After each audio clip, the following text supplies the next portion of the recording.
The 10th day since the terrifying high temperature arrived. In order to protect the remaining supplies, I held a kitchen knife and confronted those who were eyeing them covetously. However, to my surprise, my best friend secretly gave the supplies to outsiders behind my back. After I found out, she questioned me instead, which is more important, the supplies or human lives. Allison, since when have you become so selfish? Just because of these two sentences, I was ostracized by everyone in the community. My own son regarded me as a disgrace, and her supporters even took the opportunity to kick me off the balcony. When I opened my eyes again, I was back before the apocalypse. 1. Why did you buy so many things again? William frowned as he looked at the mineral water bottles filling the kitchen. Autumn already said that it's just a high temperature warning for now. By hoarding supplies like this following the trend. Aren't you deliberately creating social panic? Deliberately creating social panic. I lowered my eyes and suppressed the sarcasm in my eyes. It was the same in my previous life. The temperature remained high for a long time, and I keenly sensed that something was wrong with the weather. But William and his son blindly believed others. Not only did they think I was ignorant and stupid, but they also handed over all the supplies to Autumn for management. In order to maintain her beautiful and kind-hearted persona, Autumn generously gave away the supplies. After I found out, she questioned me in return, which is more important, the supplies or human lives. Allison, since when have you become so selfish? Just because of these two sentences, I was ostracized by everyone in the community. My own son regarded me as a disgrace, and her supporters even took the opportunity to kick me off the balcony. But why? In the apocalypse, people's hearts are unpredictable. I just want to keep my own family alive. Is that wrong? If it is, it's because I misjudged people. I didn't see clearly the true intentions of my best friend with wolfish ambitions, and I didn't realize that my husband and son had already unknowingly taken the opposite side of me. I bent down and laboriously picked up 2 extra-large shopping bags. You're right. Although the weather is a bit hotter now, isn't every summer like this? I'll go and return these things later. After saying that, without caring about William's reaction, I directly carried the 2 big bags of supplies downstairs, not for anything else. I just didn't want to let that heartless father and son have it easy. Didn't they think I was making a big deal out of nothing? This time, I want to see how they can maintain that ridiculous persona in the apocalypse without the supplies that I painstakingly hoarded. 2. After putting the supplies in the trunk, I opened my phone. The homeowners group was especially lively today. Everyone was discussing the panic buying spree in the supermarket. They're still hoarding supplies. Have you all finished the salt that you hoarded a few years ago? I think it's just false information deliberately spread by those merchants to make money while taking the opportunity. That's right. The country really should take good care of those unscrupulous merchants. They dare to say anything for the sake of making money.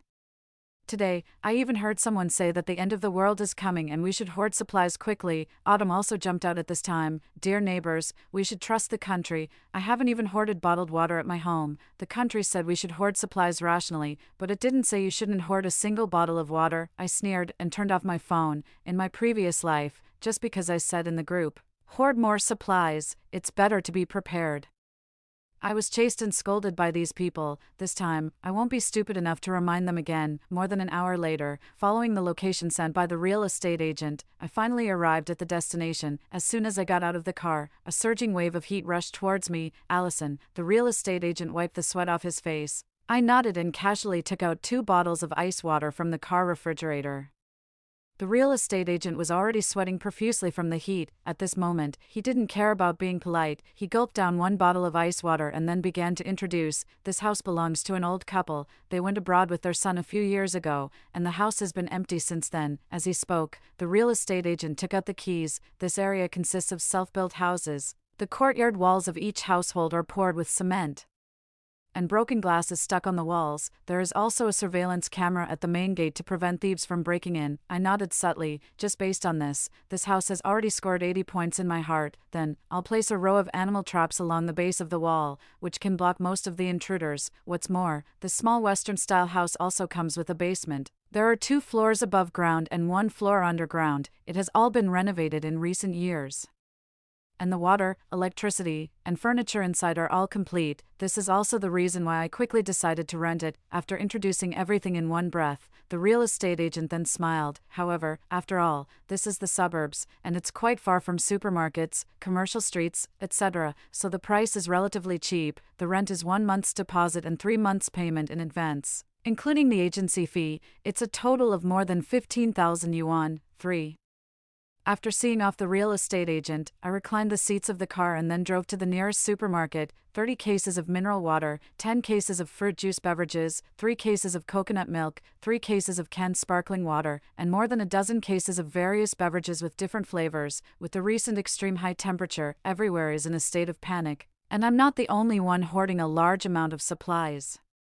The store owner quickly prepared the invoice without even looking up. Where do you live? Do you need the goods to be delivered to your door? I quickly shook my head and refused. For the location of the basement, the more people know about it, the greater the risk of exposure, so I'd rather work harder myself than let others know that I've hoarded supplies that won't be used up in a few years. After moving dozens of cases of drinking water and beverages into the basement, I took the printed shopping list and went to another supermarket overnight. Instant noodles, self-heating rice, self-heating hot pot, bread, compressed biscuits, ham sausages, chocolates, energy bars, luncheon meat, 8 treasure porridge, canned fruits, and various snacks with different flavors. Finally, there were rice, noodles, grains, and various seasonings in completely sealed packaging. The store owner twitched the corners of his mouth when he looked at the several-page-long shopping list. However, he still resigned himself to rushing into the warehouse to prepare the supplies for me. While the store owner was getting the goods ready, I pushed 2 shopping carts and headed straight for the daily necessities section of the supermarket: toilet paper, sanitary napkins, wet wipes, disposable underwear, shampoo, body wash, baby talcum powder, moisturizing lotion, sunscreen spray. When I came out of the supermarket, the store owner had already taken all the things out of the warehouse. I politely declined the store owner's offer to deliver the goods to my door. I made an excuse to William that I was working overtime and said that I wouldn't go home for a few days. Then I drove back and forth several times before moving all the things back. It wasn't until the early hours of the morning that all the supplies were finally moved into the basement. However, it still wasn't enough. The next day, to avoid the extreme heat during the day, I got up at 5 o'clock. It was just beginning to get a little light. Every day at this time, the vegetable market is the busiest. I kept my head down and swept up goods all the way with a nylon bag: eggs, potatoes, onions, corn, carrots, green peppers, apples, pomelos, lemons, coconuts, regardless of whether I like them or not. I specifically picked the ones that could be stored for a long time. After all, no one knows when the apocalypse will end. Making more preparations now may mean fewer troubles in the future. In addition to fresh fruits and vegetables, I also bought dozens of caddies of dried fish and cured meat, various dried vegetables that had been dried and cleaned, and a large package of vegetable seeds. After another fruitful trip, I received a call from my son, Zachary. "What's the matter?" Zachary didn't notice the coldness in my tone and said excitedly, "Aunt Autumn said that it's hot, and she's afraid that the elderly in the community will get heat stroke, so she suggested cooking some mung bean soup and sending it over. Come back quickly and cook the mung bean soup. I want to go and do good deeds with Aunt Autumn. I'm at work. I don't have time." Zachary's tone was dissatisfied. "Mom, how can you be like this? Can't you be as kind as Aunt Autumn? If you like Aunt Autumn so much, why don't you go and be her son instead?" I was too lazy to perfunctorily answer him and directly hung up the phone. It was the same in my previous life. Clearly, it was me who paid the money and put in the effort, and it was also me who cooked the mung bean soup in the high temperature, but in the end, all the good reputation went to Autumn. There was also one time when I was reluctant to take medicine after getting heat stroke, and as a result, all the wushingxingqi water that I saved was given by Autumn and Zachary to the elderly in the community. What did my dear son say at that time? "Mom, be kind. Grandma Georgia is old, and she needs these medicines more than you do," since in his heart, I'm not even as good as an outsider. Then I don't want this son anymore. Half an hour later, I walked into a pharmacy. Wushingxingqi water, fenjiujing, essential balm, cooling patches, cooling spray, small fans. With the recent continuous rise in temperature, these supplies are in short supply, and many pharmacies have introduced purchase restrictions. I ran to several pharmacies in a row before I finally managed to buy all the supplies. My phone kept ringing ding ding dong dong in my pocket, and new messages kept popping up in the homeowners group. Autumn was live streaming the process of sending mung bean soup to the elderly in the community. I just asked my friend at the meteorological station. They said that the high temperature is only temporary and will pass soon. Everyone really doesn't need to be overly anxious. In the camera, she was wearing a white dress, and even the beads of sweat on her temples were just right. The live streaming room was full of bullet comments praising her for being beautiful and kind-hearted. Occasionally, there were a few IDs that suggested hoarding supplies, but they were quickly driven out of the live streaming room by the scolding. Don't just keep praising me, Zachary is also a good boy. Autumn affectionately put her arm around Zachary's shoulder and said casually, although his mother doesn't support him in doing this, he still came without hesitation. The camera swept over Zachary's blushing face, and a wave of little warm-hearted boy bullet comments immediately popped up. Of course, among them, there were also bullet comments scolding me for being cold-blooded. However, I didn't care at all, after all. The harder they scold now, the stronger the rebound will be in the future. I turned off the live stream and continued to load the supplies into the car: diesel generators, large capacity batteries, energy-saving air conditioning fans, alcohol blocks, camping stoves, lighters, outdoor water storage buckets, wilderness survival kits, toolboxes, animal traps, with the strong recommendation of the store owner. I also bought heat insulation films and thermal insulation cotton that can be pasted on the wall. Of course, fire extinguishers are also essential. 6. When I came out of the outdoor supplies store for the third time, the sky took on a strange orange-red color. The continuous high temperature made the asphalt road start to melt, and even the trees on both sides of the road were baked until they withered, taking advantage of the setting sun. I hurried to the water station and bought more than 50 buckets of drinking water. Only after spending all the money on the water card did I go home satisfied. The temperature in the basement was much lower than outside. Even so, it was still so hot that people were sweating all over. I opened my phone to check the real-time temperature outside, 46 degrees. This number made my hands tremble slightly. However, looking at the basement filled with supplies, my always tense mood finally calmed down. In the next 2 days, I didn't go out again, but simply did some heat insulation treatment for the basement. At the same time, the electric stun batten and multi-layer storage racks that I customized online also arrived. The electric stun batten is 1 meter long and looks like a baseball bat when held in the hand. According to the store owner, the maximum current of this electric stun batten can even stun a cow. However, its disadvantage is also obvious. After charging it once, it can only be used 3 to 5 times. I was studying how to install the storage racks to make the best use of the space in the basement when my phone rang. It was William. 7. Hello. I found a location that wouldn't expose my situation before pressing the video call answer button. Allison, what's wrong with you? Don't you even know to change the water when the water dispenser is out of water? William started with a question as soon as he spoke. I was so angry at his matter-of-fact tone that I laughed. The phone number of the water station is posted on the property management's public notice board. You're such a grown-up, can't you call them yourself? Besides, didn't we just change the water last week? It was a full 3 large buckets of drinking water. Did you use it as bath water? How could you have used it up so quickly? William touched his nose, looking a bit guilty. But even if he didn't say it, I knew why. Just because Autumn wanted to show her love and kindness, the father and son who never lifted a finger to do housework at home actually cooked a large pot of mung bean soup. That's right, they cooked it with bottled water. The reason was that Zachary thought that bottled water tasted better than tap water, and the mung bean soup made with it would be more delicious. Although I haven't been home these few days, the surveillance cameras at home haven't been idle. Every move of these 2 men has been captured by the camera in the living room. I've already called, but the orders at the water station have exploded. The earliest they can deliver the water is tomorrow. I didn't care. If not, just drink tap water. Can that be drunk? William's voice was a bit irritable. Zachary's throat is already a bit hoarse now. You should think of a way quickly. Go find Autumn. I sneered and didn't stop the action of assembling the storage racks in my hand.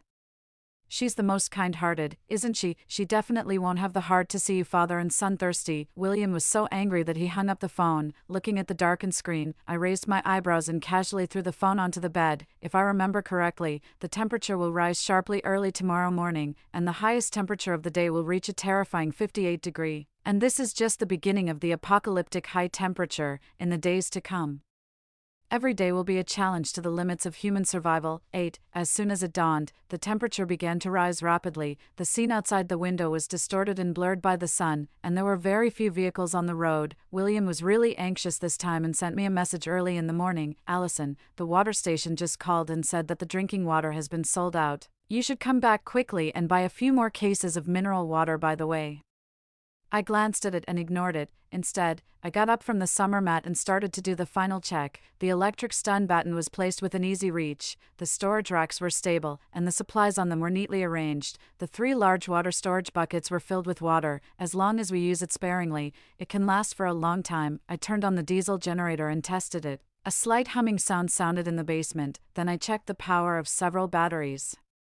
Only after confirming that everything was normal did I feel a little more at ease. The social media platforms have already been in an uproar. Some people said that it was so hot that the elderly and children in their families were almost fainting from the heat. Others angrily cursed that the property management was useless, as it had cut off the electricity at a crucial moment. Autumn also sent several voice messages. Her voice soothing, "Don't panic, everyone, let's think of a way together. I still have a few bottles of water here. Those who are short of water can come and get some from me." At a time like this, she still didn't forget to maintain her image of being beautiful and kind-hearted. I sneered. Just as I was about to turn off my phone, William's video call popped up again. This time, there was a trace of pleading in his tone. "Allison, come back quickly. This weather is really something is wrong. Zachary has started to have heat stroke, soon." A listless little face squeezed into the camera. "Yeah, Mom, come back quickly. I miss you, miss me. Is it really me they miss, or the supplies in my hands? If he has heat stroke, go to the hospital. What's the use of coming to me?" After saying that, I hung up the phone, ignoring the rage on the other end of the line. 9. In the next few days, the temperature remained stubbornly high, although the phone could still access the internet, affected by the extreme weather. The originally full signal was reduced to only 1 bar. It was obviously even hotter. From 10 a.m. to 12 p.m., the outdoor temperature kept soaring and soon reached a terrifying 56 degrees. The heat wave was all-pervasive. Just sitting in the basement, one could feel the continuous flow of heat surging into the room. Since waking up, I had changed my clothes at least 3 times, but each time, not long after changing, the sweat was like a faucet that wasn't tightly closed, and in the blink of an eye, it soaked through the clothes again. As for William and his son, they were in an even more sorry state. At first, they thought the tap water was dirty, but under the extreme high temperature, the water and electricity were soon cut off. The two of them ran into a lot of trouble in the community. Those neighbors who had once received care from Autumn now had their doors tightly locked and never mentioned the mutual help they had talked about before. The community was in a complete mess. Influenced by Autumn's livestream, many neighbors thought that this extreme weather would pass soon, so they didn't prepare many supplies at home. By the time they realized something was wrong, it was already too late. The drinking water in major supermarkets had been snapped up. Fights over a bottle of water almost happened every moment in the community. I shouldn't have listened to Autumn in the first place. She said the high temperature would pass soon. Now, look. We didn't hoard a single bottle of water. How are we going to live like this? I used a secondary account to pretend to be a desperate homeowner and easily stirred up the anger of the crowd. In an instant, the homeowners group was like a boiling oil pan, with waves of accusations getting louder and louder. "It's all her fault for misleading us." That's right. The elderly and children in my family are almost suffering from heat stroke because of the heat, and there she is, pretending to be beautiful and kind-hearted, while we've been really screwed over. I pressed on and uploaded a few screenshots of Autumn's livestream where she persuaded everyone not to follow the trend and hoard supplies. This time, the group completely boiled over. At first, Autumn tried to defend herself. "Don't worry, everyone, let's think of a way together. We will definitely get through this difficult time." But her words were instantly drowned out by the angry responses. "Think of a way.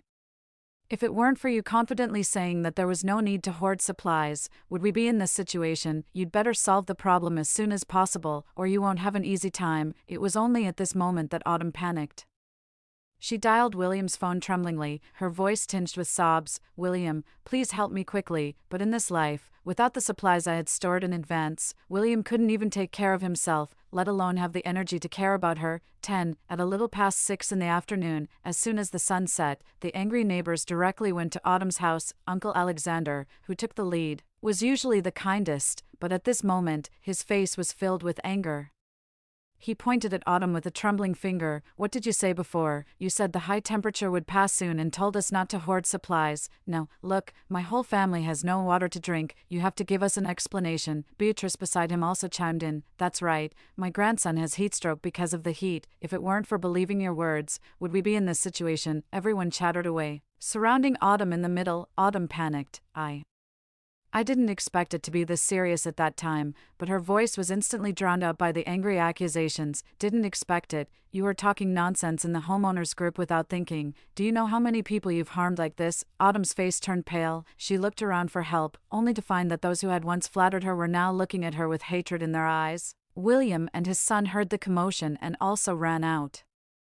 Seeing the chaotic scene in front of him, William tried to dissuade them. Everyone, calm down. Blaming her now is useless. Let's think of other ways together. But the neighbors wouldn't listen. Someone directly shouted at him, "You're still speaking for her. If it weren't for you and your son praising her every day, how could so many of us have been misled?" William was left speechless. Zachary hid behind William, too scared to even raise his head. Suddenly, someone in the crowd shouted, "What about the words you said? Where's your kindness? Now we're almost dying of thirst, so bring out some water." I watched the scene in the surveillance camera expressionlessly, and a sarcastic smile slowly curved the corners of my mouth. This is human nature. In my previous life, with the large amount of supplies I had stored in advance, Autumn not only successfully calmed everyone's anger but also took the opportunity to gain more favor. This time, I want to see how long Autumn can maintain her self-proclaimed image of being beautiful and kind-hearted without a large amount of supplies. 11. Suddenly, someone in the crowd shouted, "She must have hidden the supplies. Let's go in and search." This shout was like a fuse, instantly igniting the anger in everyone's hearts. William tried to stop them,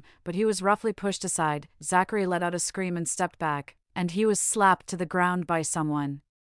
Autumn desperately protected the door of her house. "I really don't have any supplies left. Please believe me." But at this moment, the crowd had already lost their rationality. Several people worked together to break her hands away and forcefully barged in. Everyone searched frantically. The drawers were pulled out in a mess, and the clothes in the cabinets were scattered all over the floor. But apart from a few bottles of almost empty mineral water and some scattered snack packaging bags, there were no large amounts of supplies they had expected. As the night grew deeper, the chaos in the community showed no signs of subsiding. The people who couldn't find the supplies began to wander around the community. Some even had evil intentions and tried to break into other people's houses to find supplies. 12. The phone on the sofa was buzzing. I raised my eyebrows and pressed the answer button. As soon as the video call connected, William leaned in, looking at the bruises on his face. I felt like laughing, but I held it back. "Yo, what happened? Who hit you?" A trace of embarrassment flashed across William's face. "It's those crazy people in the community. They started hitting people when they didn't get the supplies." Just then, Zachary also squeezed in front of the camera and said pitifully, "Mom, I was wrong. I won't help others recklessly anymore. Please come back quickly." Looking at the sorry state of the father and son, I felt a hint of pleasure in my heart.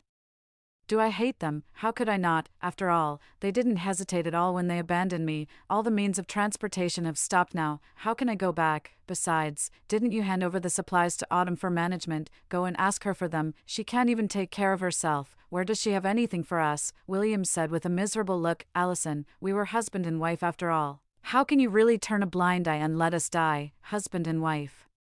I sneered directly. "When you talked about Autumn every day, did you ever think that we were the husband and wife?" William seemed to be taken aback by what I said and was immediately stunned. "I admit that I was a jerk in the past, even if you don't forgive me. What about Zachary? He's your own son." Pulled hard by William, Zachary burst into tears with a "Wow, I really know I was wrong. Please don't abandon me. I'll be obedient from now on." Looking at Zachary's red and swollen eyes from crying, I fell silent. William thought there was a glimmer of hope and his eyes lit up. "Allison, as long as you help us this time, I'll listen to you from now on, and our family can live a good life together. Oh, by the way, haven't you returned the supplies you took last time? I remember there were both food and drinks in it.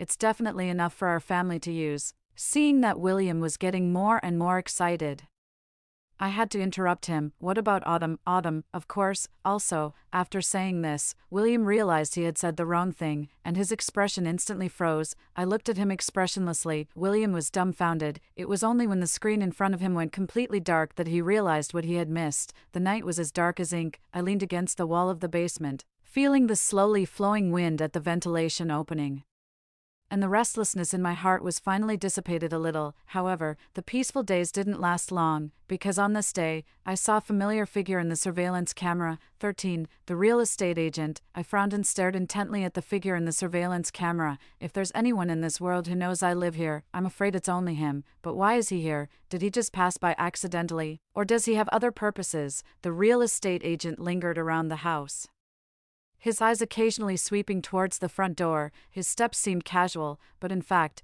there was a hidden pry in them. After a while, as if he had made up his mind, he walked towards the front door. Dong dong dong. The knock on the door sounded abruptly, making my scalp tingle. "Allison, are you there? I'm the real estate agent, Bo." I didn't respond and kept my eyes fixed on the surveillance screen. If it were just the real estate agent alone, I'm quite confident that I could subdue him. What I'm afraid of is that there are other accomplices in places I can't see. It's a pity that the surveillance coverage is only around the front door. Allison, I know you're inside. Please be kind and give me something to eat. Even just a bite. I promise I'll leave as soon as I finish eating and won't bother you at all. After the real estate agent slowly finished speaking, he casually glanced at the location of the surveillance camera. I suddenly thought of a question. What if the real estate agent is deliberately drawing my attention at the front door? For others, the location of the basement may be very hidden, but for the real estate agent, he already knows the existence of the basement. What if they block me in the basement? 14.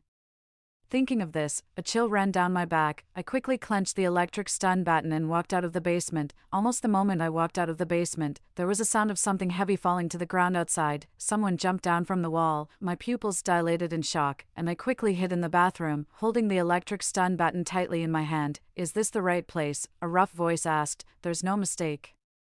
I saw that woman buy several carts of food with my own eyes. The real estate agent's voice was tinged with a hint of viciousness. See these new animal traps? They were added later. If no one is inside, why bother doing this?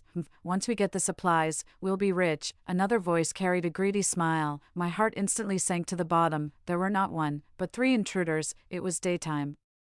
And the second line of defense I had carefully set up had been discovered by them just like that. The other side was clearly well prepared. Once I fell into their hands, I didn't need to think to know what would happen to me. I took a deep breath and tried my best to stay calm. After all, the opposite side consisted of 3 men. If I wanted to succeed, I could only take them by surprise and knock them all down with the electric stun button in an instant. So, it wasn't the time to expose myself yet. I had to wait until they all came in. I gritted my teeth and hid in the bathroom without moving. Sweat rolled down my cheeks, and the clothes on my back had already been soaked through without my realizing it. The 3 of them had a clear goal and headed straight for the basement. Damn it, it's even locked. One of them slapped the door irritably, and the other directly took out a wrench and smashed it hard. This was the moment.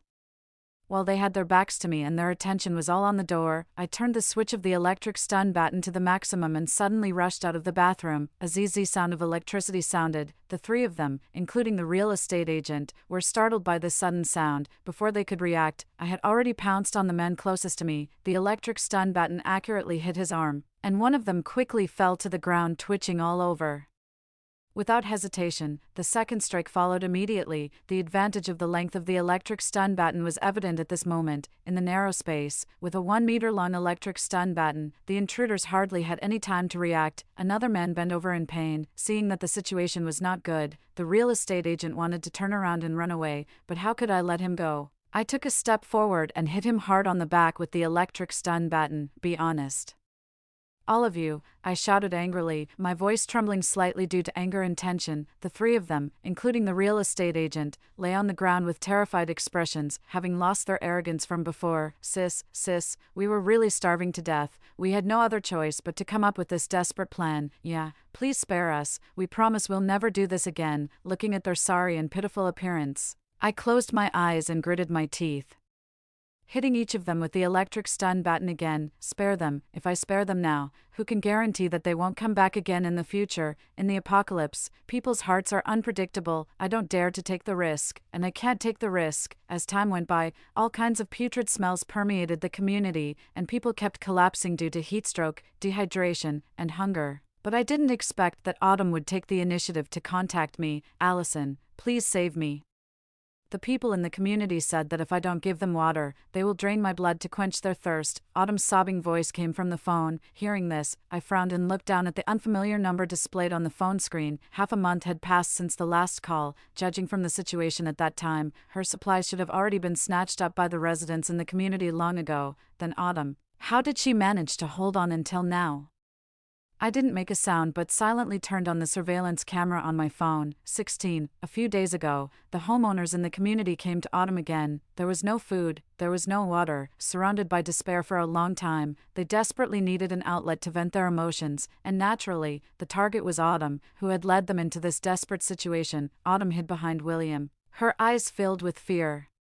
And around her were a group of neighbors with red eyes, and on the verge of collapse, someone in the crowd suddenly shouted, "If there's no water, then let's drain her blood. Blood can also quench our thirst." As soon as the words fell, a fruit knife suddenly stabbed towards her. William wanted to dodge, but he found that Autumn was holding onto him tightly, with astonishing strength. At that moment, time seemed to stand still. William widened his eyes and wanted to say something, but he saw Autumn stepping back with blood all over her hands. "Anyway, he's also a person, and he has more blood. You can drink his." The people around were silent for a moment, but soon, the human nature distorted by the high temperature, hunger, and thirst once again took over. The scene quickly became bloody. The phone fell to the ground with a clatter. I closed my eyes, and my hands trembled uncontrollably. Just now, I saw a blood-stained coat in the corner of the living room, which was exactly the one Zachary had worn before. 17. Autumn had completely lost her humanity. The phone signal could still be used now. To prevent her from locating me through the phone in the future, I directly pulled out the SIM card and broke it into 2 pieces. That night, on the road not far from the house, a car suddenly appeared.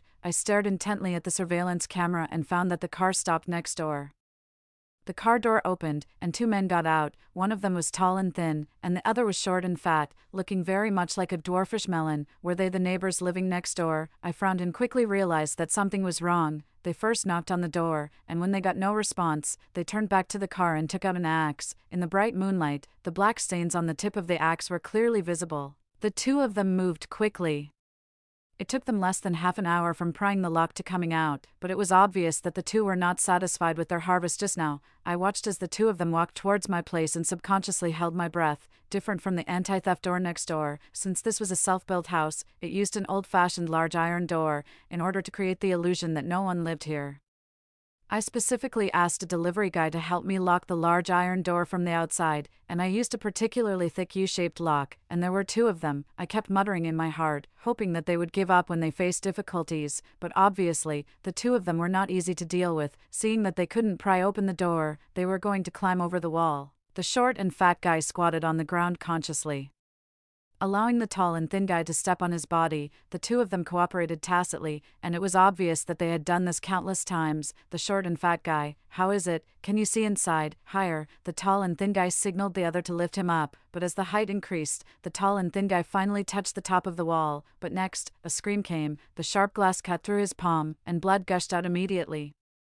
Only then did the 2 of them notice that the top of the high wall was covered with glass shards. 18. Seeing this, the voice of the short and fat guy trembled a little. Let's just leave. Anyway, the supplies in the car are enough for us to last for a few days." As he spoke, he took a few steps back, but the tall and thin guy didn't give up. He gritted his teeth, and beads of sweat as big as soybeans rolled down his forehead, mixed with the blood that accidentally splashed on him, making him look ferocious and terrifying. "No, we've come this far. We have to go in and take a look. What if there are supplies hidden inside? Take the cushion from the car and put it on the wall. Then we can step on it and get over." Although the short and fat guy was reluctant, this 2-man team was obviously led by the tall and thin guy, so he had to go and help reluctantly. The tall and thin guy climbed up with difficulty again. Just as he finally stepped over the high wall, there was a click sound from inside the wall, followed by his pig-like howl. It was a row of animal traps arranged along the base of the wall. The tall and thin guy's foot stepped on it precisely, and the iron teeth sank deep into his flesh.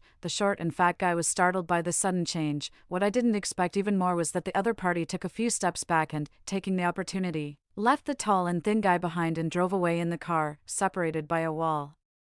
The tall and thin guy cursed angrily. It was no use. The 2 of them had only temporarily joined together because of self-interest, and now they were separated because of self-interest. After fumbling for a long time, the tall and thin guy finally found the mechanism and took off the animal trap. It was gradually getting light, due to excessive blood loss. The tall and thin guy's face was faintly pale. He climbed into the living room of the small Western-style house with great effort.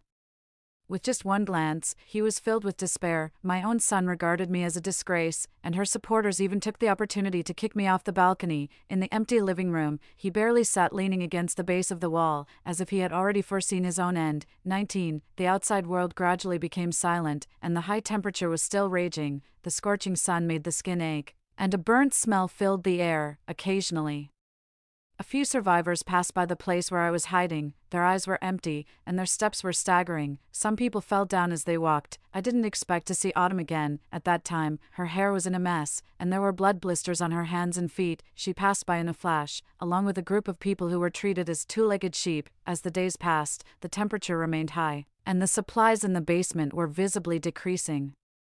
For long-term planning, I began to grow some vegetables in the basement. Bean sprouts, which grew quickly and were easy to cultivate, almost became the main source of vegetables. I started to live cautiously, calculating the consumption of every bite of food and every drop of water. It was only when most of the calendar on the wall was torn off that I suddenly realized that the high-temperature apocalypse had actually lasted for more than half a year.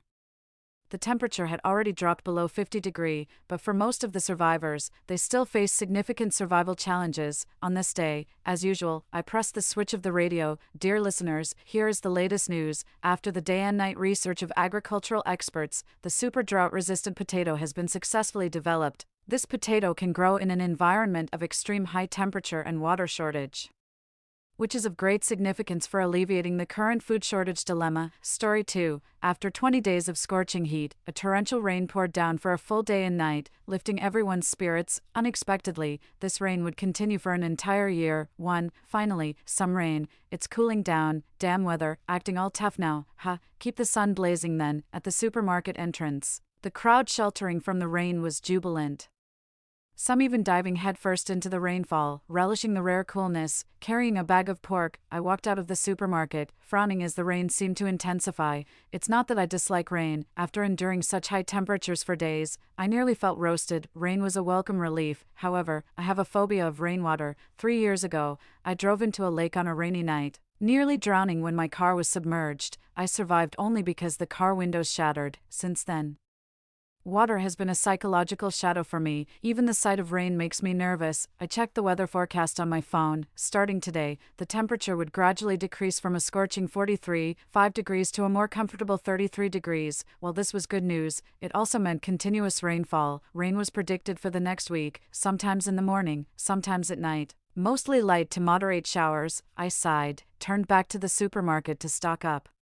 During the heat wave, I hadn't hoarded much, but with the ongoing rain, I preferred staying indoors. Thus, I planned to accumulate enough food to last a week without needing to go out. 10 boxes of steak, 12 kilograms of frozen chicken wings, 3 bags of dumplings, 4 bags of glutinous rice balls. These were my favorites. Additionally, I bought a large bag of tomatoes and sweet potatoes, along with a case of 8 Treasures porridge and a box of instant noodles. With careful rationing, these supplies could last a week or even a month. After shopping, I took a rideshare back home. I live in a mid-range apartment complex, a modest 90 square meters on the 3rd floor. After bringing the groceries home, the rain seemed to intensify, pelting the windows fiercely as if they might shatter at any moment. Outside was a gray blur. Those who had been celebrating in the rain likely had gone home to take shelter. I drew the curtains and called my parents, who lived in the mountains back home. The downpour was affecting them significantly too. Mabel, be careful, this rain is fierce, getting stronger, my dad advised over the phone, noting he hadn't seen such heavy rain in many years. Dad, you be careful too. I'll be fine here. I'm not planning on going out anytime soon, and you should stay off the fields too. I urged him in return. My dad agreed repeatedly, reminding me to move to higher ground if the flooding worsened. He knew I was afraid of rain, so he was taking extra precautions. I wanted to laugh, assuring him I understood. After hanging up, I took a hot shower and fell into a deep sleep. When I awoke the next morning, the storm was still raging outside, raindrops hammering the windows like stones. It was still pouring, and still a downpour. Logically, a rainstorm shouldn't last this long. Many even last only about half an hour. The weather forecast had mentioned that today's rain would only start in the evening. So why was it storming this early in the morning? 2. I drew back the curtains to look outside. The view of the neighborhood had become indiscernible, obscured by a thick mist of rain. The lights of the building opposite were blurred and indistinct through the haze. Such heavy rain. At that moment, the property management posted an announcement in the group chat. Dear residents, the Meteorological Bureau has issued a red alert for torrential rain. Please try not to go outside, and make sure to securely close all doors and windows to avoid unnecessary damage. A red alert for torrential rain means that the rainfall will exceed 100 millimeters within 3 hours. This amount of rain is quite extraordinary, and government departments must undertake emergency flood control and rescue operations. All outdoor work must cease. The chat group was lively, but no one was panicking. Some even joked about hoping the rain would continue for a few more days to keep things cool. But by the next day, with the rain still pouring, residents couldn't find reasons to be cheerful. It's outrageous. It has been raining heavily since the day before yesterday. The third level of the garage is about to flood. Anyone whose car is on that level should move it quickly. I can't even go out to buy groceries today. If it doesn't stop raining soon, we'll run out of food at home. I didn't join the discussion. I just went to check the windows and made sure they were securely locked. Since I had stocked up on supplies, I wasn't worried about running out of food, believing the rain couldn't possibly last a week, but it did indeed rain for a whole week. Every morning, I woke to find the rain had not stopped, and its intensity had not decreased, maintaining the highest level of red alert. My windows were already shaking, with rainwater seeping through the gaps. This was undeniably alarming. My parents called multiple times to check on my safety, and all I could assure them was that everything was fine, though I felt far from it. For 7 straight days and nights, the rain did not cease. Our city, Yuching, became a trending topic online, but so did other cities. As the rain was not exclusive to us, Yuching was just among the first batch of lucky ones. I specifically looked up information and found that continuous rainfall had started affecting regions in Europe, Southeast Asia, and North America as well. This was highly unusual. Recalling my studies on mass extinctions, I vividly remembered reading about a period when it rained for 2 million years, leading to seismic ecological shifts and the rise of dinosaurs. I have always had a fear of rain, and overthinking made me draw parallels between this ongoing deluge and that 2 million year long rainfall. Back in the group chat, residents were helping each other out, swapping potatoes for instant noodles and pork for vegetables. I still had plenty of supplies. Having eaten very little and barely cooked in recent days, with quite a bit of meat left in my fridge, I could hold out for another week without any issues. But if the rain continued for another week, could Yuching handle it? I went to the window again to look outside, but the view was still unclear. I couldn't even see the artificial pond. Then, the property management posted another urgent notice in the group. Emergency notice. Please move furniture and belongings on the first floor of all buildings to higher ground as soon as possible. The community is extensively flooded, and the water level is likely to rise to the first floor. This notice shocked everyone. If the first floor was at risk of flooding, then the underground garage must have already turned into a reservoir. Our community wasn't located in a particularly low-lying area. Could it really be flooding? Impossible. The whole community is flooding. With a week of torrential rain, anywhere could flood. I just tried calling the fire department, but couldn't get through. Everything is in chaos. I heard the eastern suburbs have turned into a sea. It looks like the Yangtze River might breach its banks. Everyone was panicking. I was panicking too, my fear of water incomparable to others. I dreaded the thought of the water reaching my third-floor apartment, trapping me like a turtle in a jar, once again experiencing the terror brought by water. After the property management's urgent notice, I couldn't settle down. I had enough food to last a while, but I was genuinely frightened of the water reaching the third floor. I remembered my father's advice: if the water floods in, run to the rooftop. Perhaps the psychological scars from the past were too deep. I actually found myself running to the rooftop. Our building consists of 31 floors, and I took the elevator to the top. I glanced at the 6 apartments here.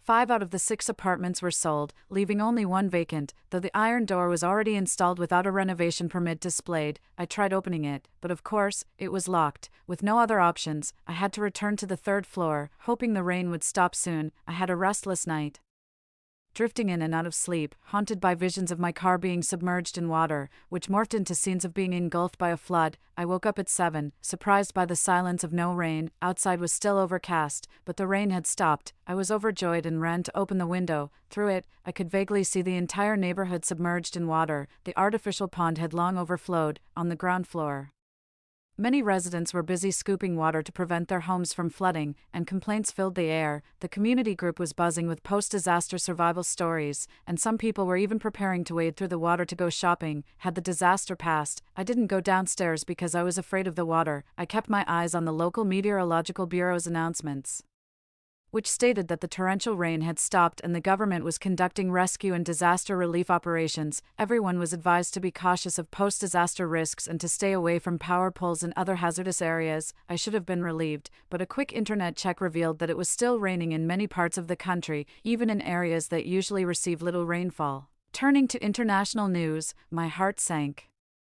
The capital of Hartville faces a century's worst torrential rain, vast slums submerged, flooding in Nuevo's subway leads to the worst fatal accident in 30 years, a research station in southern Antarctica reports hail in the Wilkes area, continuing for 3 days. These news stories carried a strong scent of apocalypse. I frowned, looking out at the sky which was nothing but a blanket of white. Had the rain really stopped? Or was it merely catching its breath? By evening, some order had been restored in our community, and the local supermarket had reopened. The rain hadn't returned, but the sky remained oppressive. My fear of rain forced me to overthink. I kept recalling the perpetual rains from 2 million years ago. After some contemplation, I put on my rain boots and hurried to the supermarket. There were quite a few people there, mostly children. This indicated that no one was consciously hoarding supplies. People still wanted to shop at the market. Believing the rain had truly stopped, I didn't dawdle and began my real stockpiling: hundreds of bags of chicken wings and legs, 50 packs of sausages, 30 boxes of biscuits, 20 bags of bread, and 2 cases of bottled water. Additionally, I purchased flashlights, batteries, power banks, and other items in case of a power outage. The supermarket staff were stunned. I ignored their reactions and made several trips to transport everything back to my apartment. With this, I could live frugally for 2 or 3 months without issue. I also had a large bag of rice at home, which would last a long time if the power stayed on. Later, I went to the pharmacy and bought various medicines such as isatis root, ibuprofen, aspirin, iodine, loratadine, and montmorillonite powder, ensuring I could treat anything from fevers to diarrhea. Still, this was not enough to give me a real sense of security. What I feared most was a flood. The 3rd floor was too low. I had already thought about this and privately messaged a person in the owner's group. He owned an apartment on the 31st floor, number 3102, but lived out of town and only returned once every 2 or 3 years. The unit had been on rent for a long time. He himself had also posted rental ads in the group chat multiple times, asking us to help find tenants. I told him directly that I had found a tenant and asked for a 200 yuan red packet for acting as the middleman. He was thrilled, saying the rent was 500 yuan a month, with a minimum lease term of 3 months, and that he would arrange for the property management to hand over the keys to me. We made the deal, money exchanged for keys, and sure enough, the property management sent someone to deliver the keys to me. I began to move my belongings, going up and down the floors, transferring all my stuff to room 3102. Along the way, I encountered a few homeowners who asked what I was doing. I told them I was exchanging goods for money with a neighbor upstairs, and they didn't ask any further. Finally, by 9 o'clock in the evening, I had moved everything. I was nearly exhausted to the point of collapse, but I still managed to check all the doors and windows to make sure they were securely locked. Now, hidden away on the 31st floor with a room full of supplies, I felt completely secure. I was just starting to relax when the sound of pattering rain intensified. Like marbles furiously striking the windows, a shiver ran through me as I looked out and saw the rain blanketing the sky, reaching towards the earth like the tentacles of a demon. Again, it rained, an even more intense downpour. Despite being fully prepared, an involuntary shudder ran through me. The whole neighborhood was in chaos. Homeowners who were just walking around outside rushed back to their homes, struggling like ants in the heavy rain. The property management issued an immediate notice advising everyone to stay indoors and secure their doors and windows. People were cursing in the group chat. It's raining again. Didn't the weather service say it would stop? I had just managed to grab some meat, and in the rush to get home, I lost track of where I put it. The water in the garage hasn't even receded yet, and now it's flooding again. It's all over. Our neighborhood's garage was severely flooded.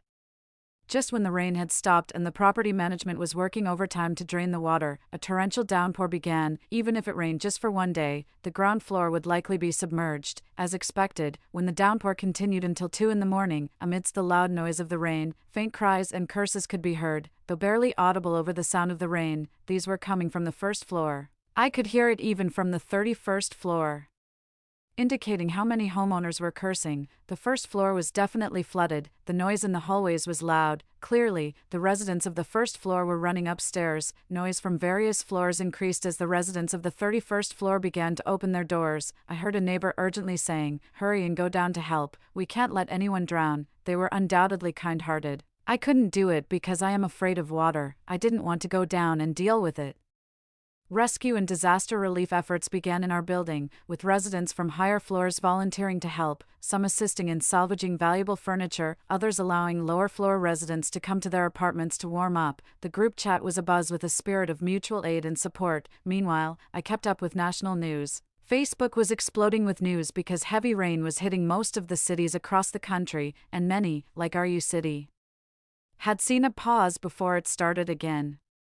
The top trending topic was an expert's prediction, #nationwide heavy rains likely to cause a once-in-a-century flood in the middle and lower reaches of the Yangtze River #. Moreover, the situation in major cities like Beijing, Shanghai, and Guangzhou was also trending. For instance, in the Magic City, Pudong Airport was completely flooded, and the floodwaters at the mouth of the Yangtze River were overflowing, causing widespread paralysis in areas like Baoshan and Jinshan. The capital was also in a dire situation. The drainage system had completely failed, and half the city was submerged in rainwater. These reports chilled me to the bone. Initially, RU City was the top trending news, but now it had become irrelevant. What does this tell us? It shows that the rainstorm is too severe, and the economic powerhouses of the country are about to be flooded. The authorities are too overwhelmed to attend to RU City anymore. My sense of crisis was overwhelming. Not just because of my fear of water, but also because of the catastrophic news from across the country. Once again, I found myself thinking about that incessant rain that had been falling for what seemed like millennia. The current downpour was definitely abnormal, defying all logical explanations. It seemed like a prelude to a mass extinction event. I rushed online to gather information, focusing on two main concerns. First, I wondered what would happen if the rain didn't stop, continuing for a month, 3 months, or even a year. Second, I needed to know how to survive this. After extensive searching, I was dismayed to find little detailed advice on self-rescue. It seemed the only option was to seek higher ground. If the rain persisted, the consequences would be dire. In about half a month, the power would likely fail, leading to blackouts and network outages, and countless people would fall ill due to the damp conditions. In about a month, low-lying areas would be submerged, and widespread flooding and landslides would occur. 2 months in, small-scale famines would begin, with people dying of starvation everywhere. By 4 months, infectious diseases would start to spread. 6 months would see massive deaths of flora and fauna, with low-lying areas completely submerged. After a year, except for high-altitude areas and mountains, it might be hard to find any dry land globally. It was terrifying. My thoughts ran wild. If it rained for months or even a year, what would I do? What about my parents? I immediately called them, relieved to still have a signal. My father, usually so carefree, sounded genuinely scared. "Mabel, this weather is unnatural. I think we need to head to the mountains. Wunyang Mountain is over 2,000 meters high, with caves for shelter. Has the village been flooded?" I asked anxiously. "It flooded the day before yesterday. A mudslide took out half the village, and many people died." His voice breaking slightly. I was frantic. "Why didn't you tell me sooner? I didn't want to worry you. Things aren't great by you either. I saw the news. Your Xiaoduica district is flooded. You should get to a high-rise." Always thinking of me, my father worried. I told him I was already on the 31st floor and urged him to gather the villagers and head to Wunyang Mountain with supplies. He agreed, then suggested, "Mabel, you should also try to make it to Wunyang Mountain when you can. It's the highest point in Yuqing. It won't flood there." That sparked an idea in me. Why hadn't I thought of it? Taking refuge in the mountain caves at 2,000 meters, even a deluge wouldn't reach us. Plus, Wunyang Mountain, being a scenic area with steps leading up and buildings on the slopes, was perfect for taking shelter, but I couldn't leave just yet. The area was flooded, and without a boat, escape was impossible. And at over 100 meters high, it would be difficult for the rain to reach the 31st floor, unless it truly continued for several months. I reassured my father that I was safe for now and would join him at Wunyang Mountain if the chance arose. After hanging up, I was mentally exhausted. Overwhelming anxiety and fear had taken their toll. I cooked something to eat, filled my stomach, took a hot shower, and crawled into bed. It was going to be a sleepless night. The noise in the building was unrelenting, drained. I eventually fell asleep to the sounds of chaos. The next day, a nightmare woke me, and the first thing I heard was the ferocious sound of rain, like the roar of an angry god, accompanied by howling wind that rattled the windows. The building was quieter now. I guessed everyone was exhausted. Those from lower floors had probably taken refuge in the apartments of those higher up, trying to get some rest. I patted my face and walked into the living room. I was shocked to find a layer of rainwater on the living room floor. Water was leaking from a corner of the ceiling and seeping in through the gaps in the windows. This is the downside of living on a high floor. It's hard to avoid leaks during a heavy downpour. Fortunately, the drainage in this house is quite good, so it's unlikely for the water to accumulate too much. Still, it's distressing to see. I moved the food to a safer spot, transferring everything to the bedroom to avoid any damage. As for the living room, there was nothing I could do about it. Checking the online community group, It was in chaos. "I'm starving. We'll pay a high price for food," one neighbor wrote. "My rice is all soaked," complained another. "My $2 million apartment is flooded. Thanks to my upstairs neighbor for taking us in," someone else shared. Panic and sorrow were spreading through the group, but people were still helping each other, waiting for rescue. Seeing them support one another warmed my heart, yet a worry lingered. What if this heavy rain lasts for a month, 2 months, 3 months? Will we still care for each other then? With food shortages, damp homes, and sickness everywhere, the building might turn into hell. I hate to admit it, but these selfish and immoral thoughts scared me. I feared the darker side of human nature might emerge, so I went back to the living room, stepping through the water to double-check the locks on the door. Then I pushed the shoe cabinet and a room divider against the door, barricading it. I needed to ensure absolute security. With such a sturdy door, I could keep out anything, even if it were zombies besieging the city. If someone knocked, I'd pretend to be dead. After all, this apartment was usually unoccupied. For 3 days, until the power went out, no one knocked. Although many had come to the 31st floor seeking refuge, they had all found shelter in other apartments. The rain was intensifying beyond what a red alert could convey, and there was no sign of the property managers. Their office was probably flooded too. After lunch, I heard wailing outside. "The 2nd and 3rd floors are completely flooded. My home, it's terrifying. The 4th floor will soon be underwater too."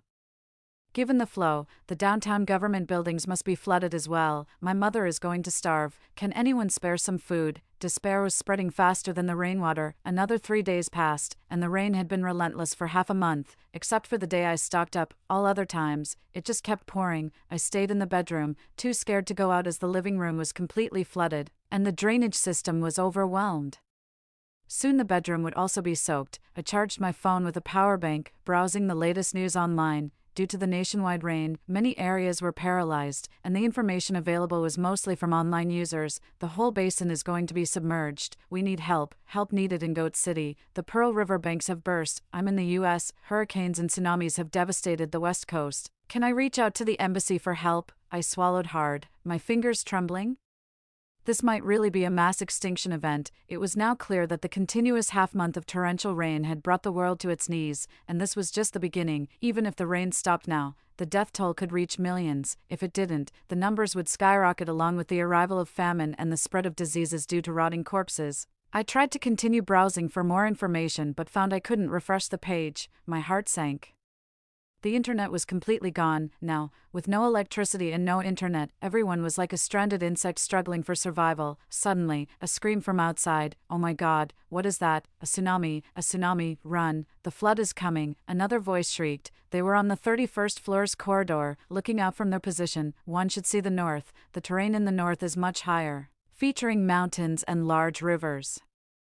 I immediately realized that it was a flash flood from the northern mountains that caused a tsunami on land. Our city's tall buildings are about to face the terrifying impact of the mountain flood. The flood is coming. It surged down from the higher terrain in the north, rushing into the southern city areas. Although I couldn't see the flood from inside the house, I could hear the roar of raging waves, a thunderous sound accompanied by the cracking of buildings along its path. Growing louder as it approached, it felt like an ancient beast charging, sending chills down my spine. "It's over. Will our building be washed away? Even if it withstands, the entire building would likely be severely damaged. The destructive power of the flood is comparable to that of an earthquake." I rushed back to my bedroom, locked the door, and crawled under the bed. I only knew how to hide from earthquakes, not floods. So my instinct was to hide under the bed. This should be effective.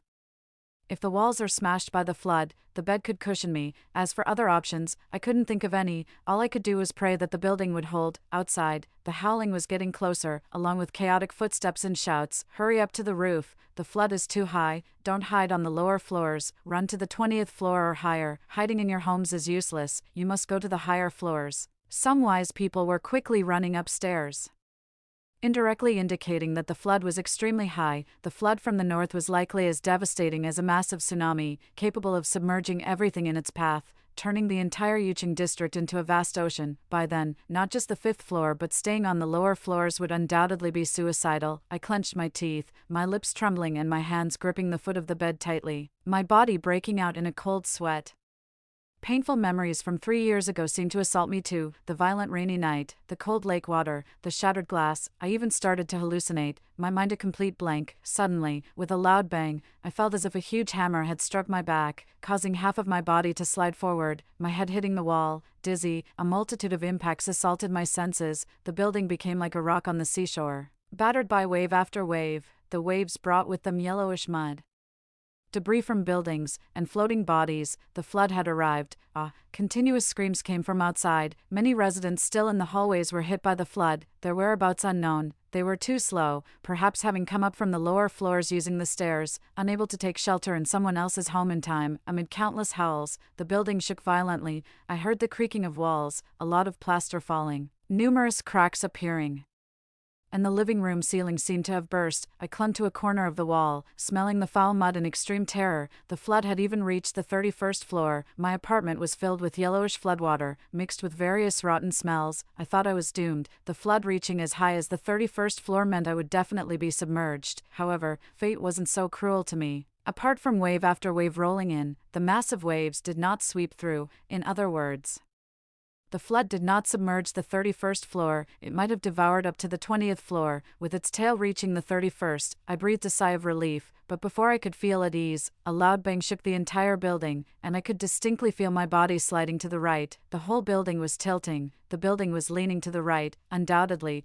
it must have been the flood that brought debris, damaging some pillar on the right side of the building or creating a large hole on its right side. Whatever the case, the tilt of the building was enough to signify its instability. Hiding on the 31st floor was futile, as the flood would eventually bring down the building. The screams continued, and I heard a neighbor's woman shouting, "Help, the building is going to collapse, help." The cries were incessant, causing one's heart to tremble. I dared not move. I was already terrified of water, and now, faced with the flood and the potentially collapsing building, my fear had escalated beyond measure. I could only hide under the bed, like an ostrich burying its head in the sand. But then, a muffled thump came from the ceiling, sounding like the concrete and steel were splitting apart. It must have been the building tilting and putting pressure on the ceiling. My luck was horrendous. The ceiling above me was about to crack open. In the next moment, with a sharp crack, pieces of debris fell down, and the sound of things breaking became more intense. At this life-or-death moment, I finally mustered a bit of courage. I had to get out of there. I couldn't take the risk. If the entire ceiling came down, I'd be trapped or possibly killed instantly. I bit my wrist and ran out like mad. All my supplies were in the bedroom, but at that moment, I could only grab 2 suitcases, each the size of a human head, and crawl out. Just as I made it outside, the bedroom ceiling collapsed, revealing a gaping hole through which rain poured in, flattening the bed. Shaken, I crawled towards the living room, only to find a corner of its ceiling had also given way. The rain thrashed about, mixing with the yellow floodwaters, turning the living room into a dump. The only relief was that the heavy iron door hadn't been knocked open. The flood could only seep in through the door gaps, and since the floodwaters hadn't reached the 31st floor, I was much safer than those on lower floors. Exhausted, I made it to the kitchen door and sat leaning against the wall. I was drenched from head to toe, my vision was blurry, and there was a foul smell in my nostrils. The 2 suitcases I clung to were still intact, the only supplies I managed to save. One contained some basic food and water, the other some medicines. I hadn't planned on taking them specifically. They were just all I could take. Crack, a loud burst from somewhere pierced the noise of the flood, and the building tilted a bit more, worsening the cracks in the ceiling. What could I do? There was no way out. Like a dying man, I dragged my suitcases around, keeping an eye on the ceiling cracks. Whenever debris fell, I would crawl to another spot. After moving 3 times, half of the living room ceiling had completely broken open, revealing a sky full of relentless rain.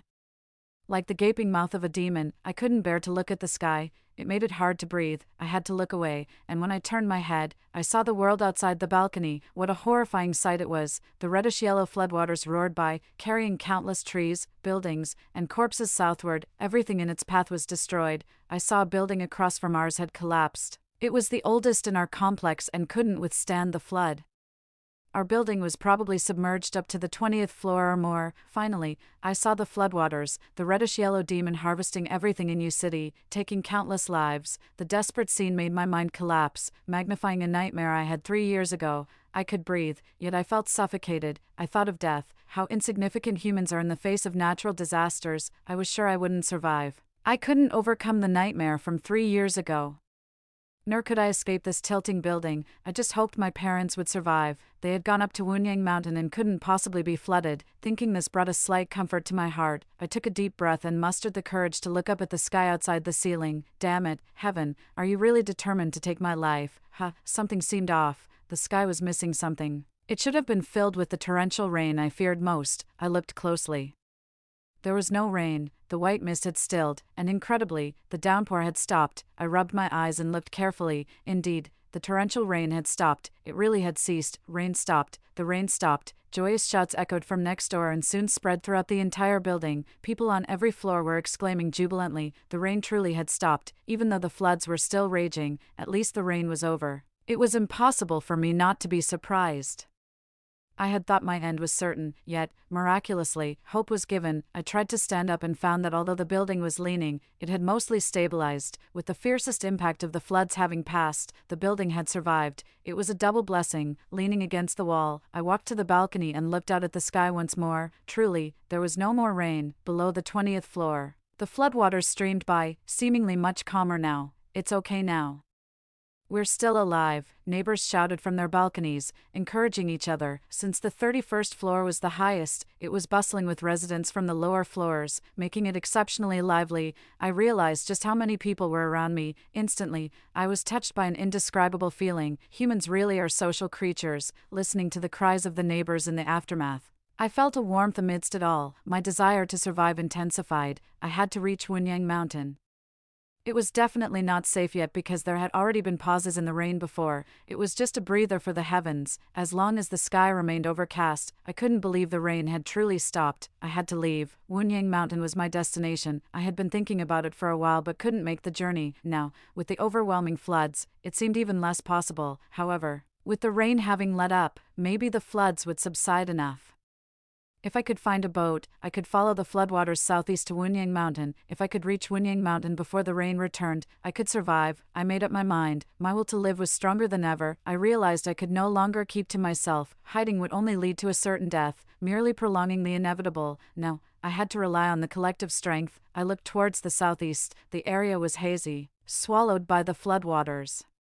But that was where my parents were, and where mountains rose over 2,000 meters high. Does anyone have fever medicine? My child has had a high fever for 2 days, and it's gotten worse. A cry suddenly came from outside, with someone going door to door, begging for medicine. The 31st floor became noisy as many people rushed out to see. I'm a doctor, I have medicine at home, but my place on the 15th floor is submerged.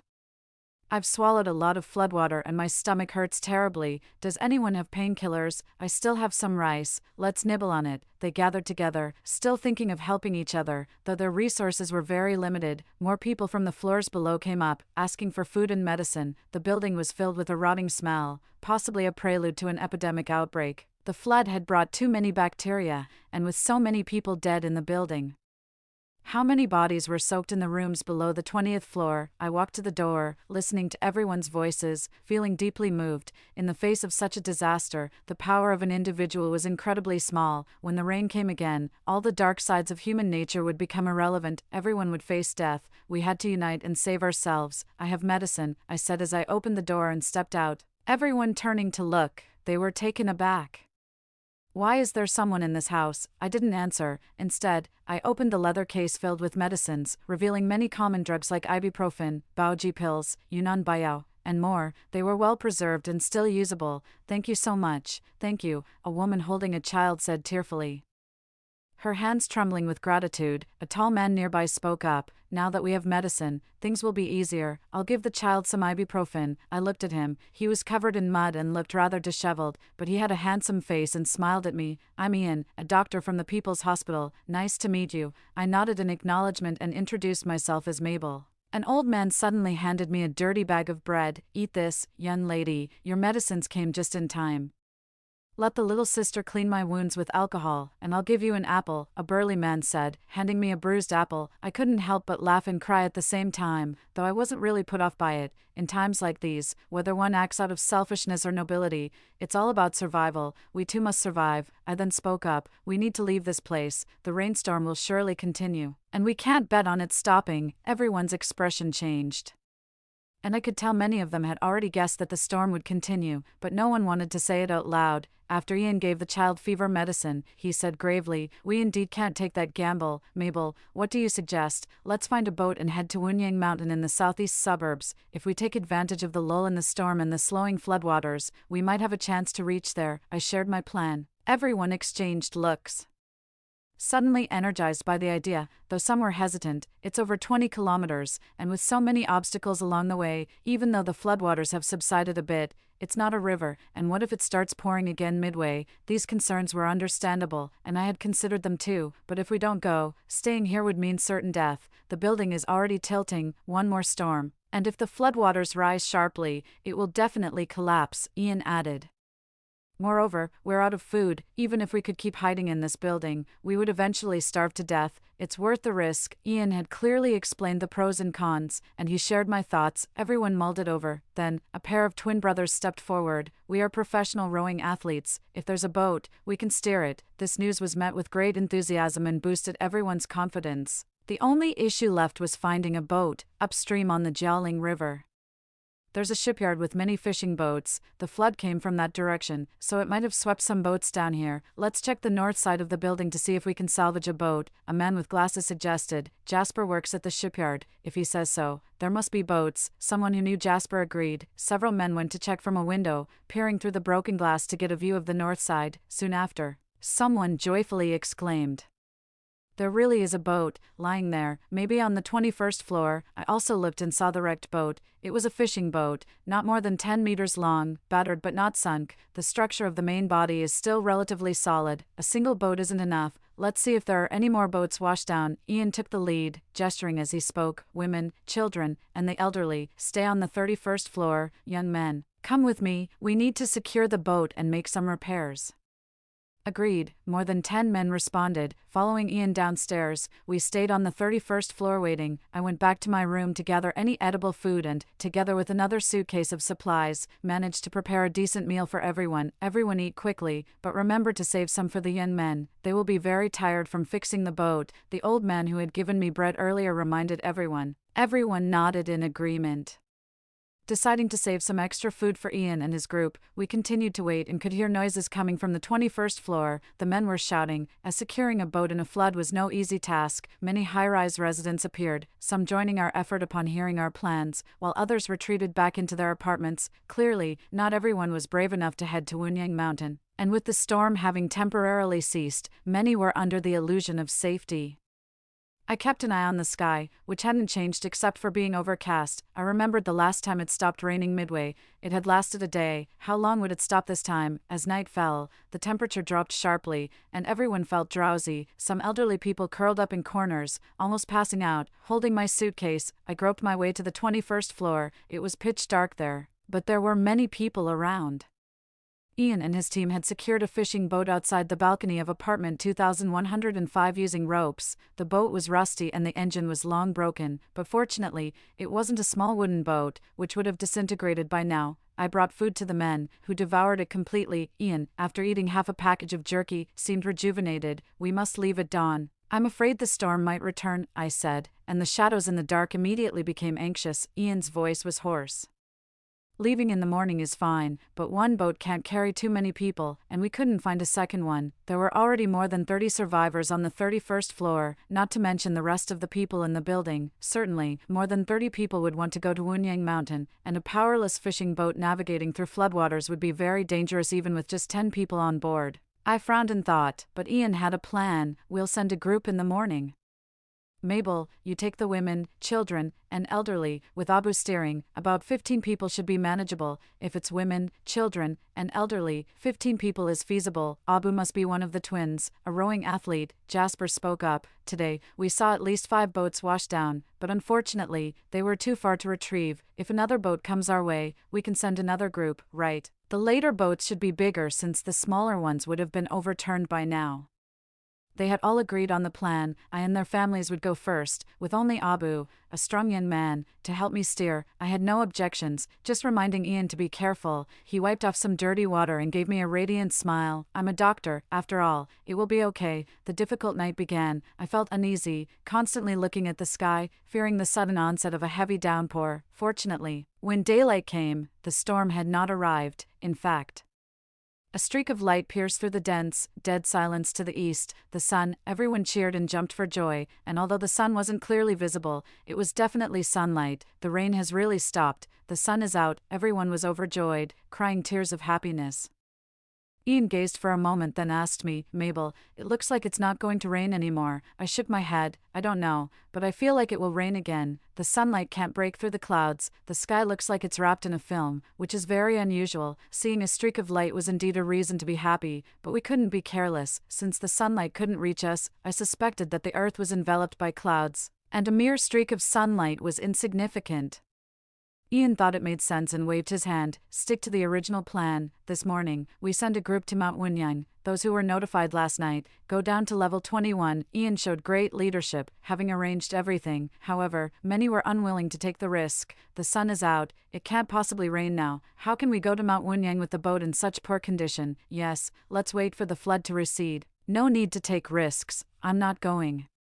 I'll just stay here and eat raw rice." A majority were reluctant to set off. Their thinking was normal. After all, the sun represents hope, and with hope, who would want to go to their death? Some men who had been fixing the boat yesterday were also wavering, discussing among themselves. "I'm going. Whoever wants to come with me." I didn't hesitate. I would take those willing to go. Everyone looked at each other, extremely conflicted. "I'll go to Mount Wunyang with you." Ian supported me.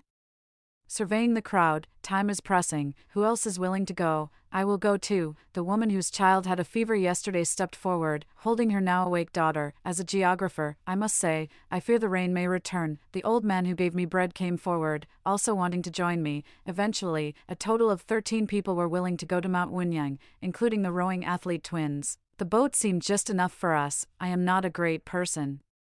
I didn't persuade others to join us. I left the food behind and set off with Ian and the group. 2105. The escape window on the balcony was wide open, and we climbed out one by one, jumping onto the fishing boat. Inside the house, people watched us leave, some with complex expressions, some worried, and others hesitant. Ian, I, the twin rowers, and the rest, 13 people in total, all boarded the fishing boat. The boat had wooden boards for rowing, nylon ropes for stability, and some tools for mending the boat. The twins already grabbed 2 large wooden boards, using them as oars. Ian tied ropes around various parts of the fishing boat. He reminded us, "Everyone grab onto the rope and don't fall into the water." The floodwaters beneath the boat were relentlessly churning. Although it wasn't as terrifying as yesterday, it was still formidable. Everyone nodded in agreement. As someone who is terribly afraid of water, I sat at the stern of the fishing boat, my hands tightly gripping the rope, my whole body numb. I dared not look at the floodwaters below, feeling waves of nausea. In fact, when I climbed out of the window onto the boat, I was quite brave, bolstered by a surge of courage. But once I sat down, feeling the rocking of the fishing boat and the rushing of the floodwaters, nightmares from 3 years ago haunted me. I was too afraid of falling in, too afraid of being swallowed by the water. "What's wrong?" Ian bent down to check on me. I forced a smile. "I'm a bit seasick. Let's get going." Without further ado, Ian waved goodbye to everyone, and our group of 13 set off. The twins used the oars to push off from the building walls, slowly moving the boat to the right. When the fishing boat was no longer blocked by the building, it suddenly sped up and shot forward. Everyone screamed, thankfully holding tightly to the ropes. Otherwise, some of us would have definitely fallen in. I almost threw up. Quickly closing my eyes and taking deep breaths, ahead was an endless expanse of floodwaters, the entire city submerged, with only a few isolated high-rises standing in the water. People on top of the high buildings were waving, asking for help, but what could we do to save them? The twin brothers, experienced at steering, managed the boat with great difficulty, ensuring it didn't capsize. There's a river channel to the southeast. Once we get into the channel, we can make our way smoothly to Mount Wunyang. Abu looked ahead. Everyone was tense yet hopeful. Those with the strength helped paddle and adjust the course, while those without strength held tightly to the ropes and helped the twins navigate to avoid hitting buildings. Ian, sitting beside me, signaled for me to relax, concerned about my condition. Unfortunately, the fishing boat suddenly tilted, having hit something, and a huge wave splashed over me. I vomited immediately. And Ian quickly grabbed my arm, fearing I would fall overboard. Sit tight, there are too many buildings in the city area, the boat can't be steady, Abu called out loudly. As he predicted, we experienced a bumpy ride, narrowly avoiding capsizing several times, but fortunately, the fishing boat was stable enough to handle the shocks. The 20-kilometer journey was drawing near. Finally, after passing a rapid on the outskirts of the southeast city, we entered the river channel, of course.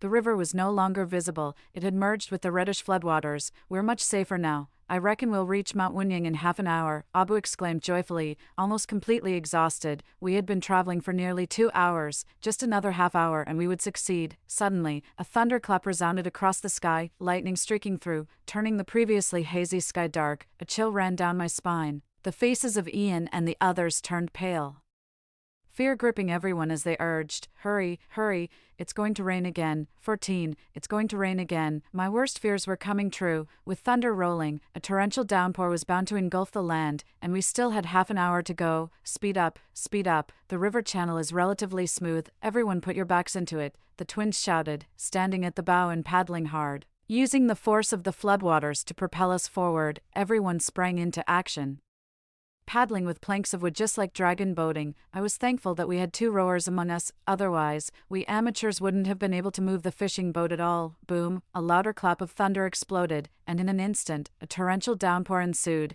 It didn't start from afar and move closer, it enveloped the entire Jade City, hitting the whole area all at once. The heavy rain blinded us, severely hampering our movements. Ian encouraged us as he paddled, "Don't be afraid. Don't stop, the flood hasn't arrived yet, hurry." The flood he referred to as the potential second burst of mountain torrents. The flood beneath our boat wasn't as terrifying, but what was horrifying was the second wave of floodwater approaching from behind. I paddled vigorously at the stern, all the while keeping my eyes fixed on the north. The gray sky was propped by a reddish-yellow flood. Amidst endless rain, I couldn't see clearly, but 10 minutes later, I heard a terrifying roar coming from the north. The floodwaters were rolling in. It was here. "Quick," I shouted, nearly breaking my arms from paddling. Everyone paddled frantically. Abu up front yelled, "We're close to Wunyang Mountain. Just hold on for another 15 minutes." His words undoubtedly lifted our spirits, and I felt a surge of strength. 3 minutes later, the rumbling of the floodwaters drew closer, and our fishing boat began to rock. The vibrations in the water reached us, making it difficult to keep the boat stable. Another 3 minutes passed, and I saw a yellow dragon amidst the white mist. What a terrifying sight it was. The entire horizon was yellow, plunging down from the north of Jade City, the waves much higher than before. This flood was sure to engulf the 31-story buildings. The entire downtown area would likely have no survivors, and if the flood caught up to us, we would be shattered to pieces in an instant. "Oh God, it's over." The others also saw the floodwaters and were paralyzed with fear, unable to paddle any longer. Ian, pale-faced, shouted, "Pull yourselves together, hurry." A few kept paddling, the twin brothers exerting all their strength without even looking up. The psychological shadow from 3 years ago was looming over me. The flood was about to engulf me. "Mabel, everyone came out with you. Pull yourself together," Ian yelled, throwing a plank of wood to me. I shuddered, bit my tongue hard, and my mouth filled with blood. I had to keep moving, or I would perish in the flood. "Keep paddling. The flood will take at least 10 more minutes to reach us." Trust me, I lied. In reality, the flood would be upon us in no more than 5 minutes. We were doomed.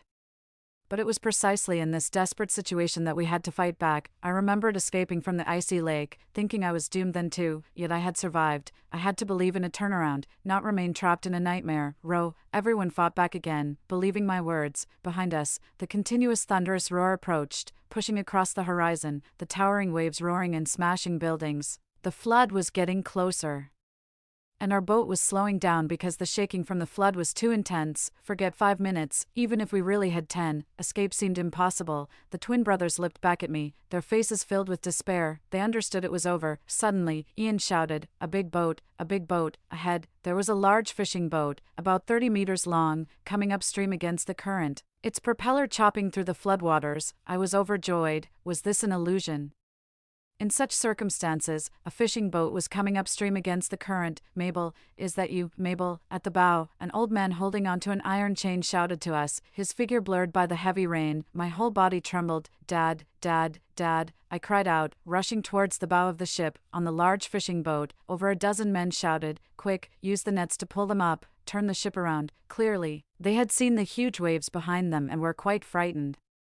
A giant fishing net was thrown over us, enveloping everyone. "Hold on to the net," Ian said with a mix of shock and relief as we all gripped the net and were hauled onto the ship by the burly fishermen. The ship quickly turned around and sped downstream at full power. All I could hear were the sounds of wind and rain, as if I were passing through the gates of hell. My dad ran over and hugged me, crying his heart out. I cried too, overwhelmed by emotion, but now was not the time for reminiscing.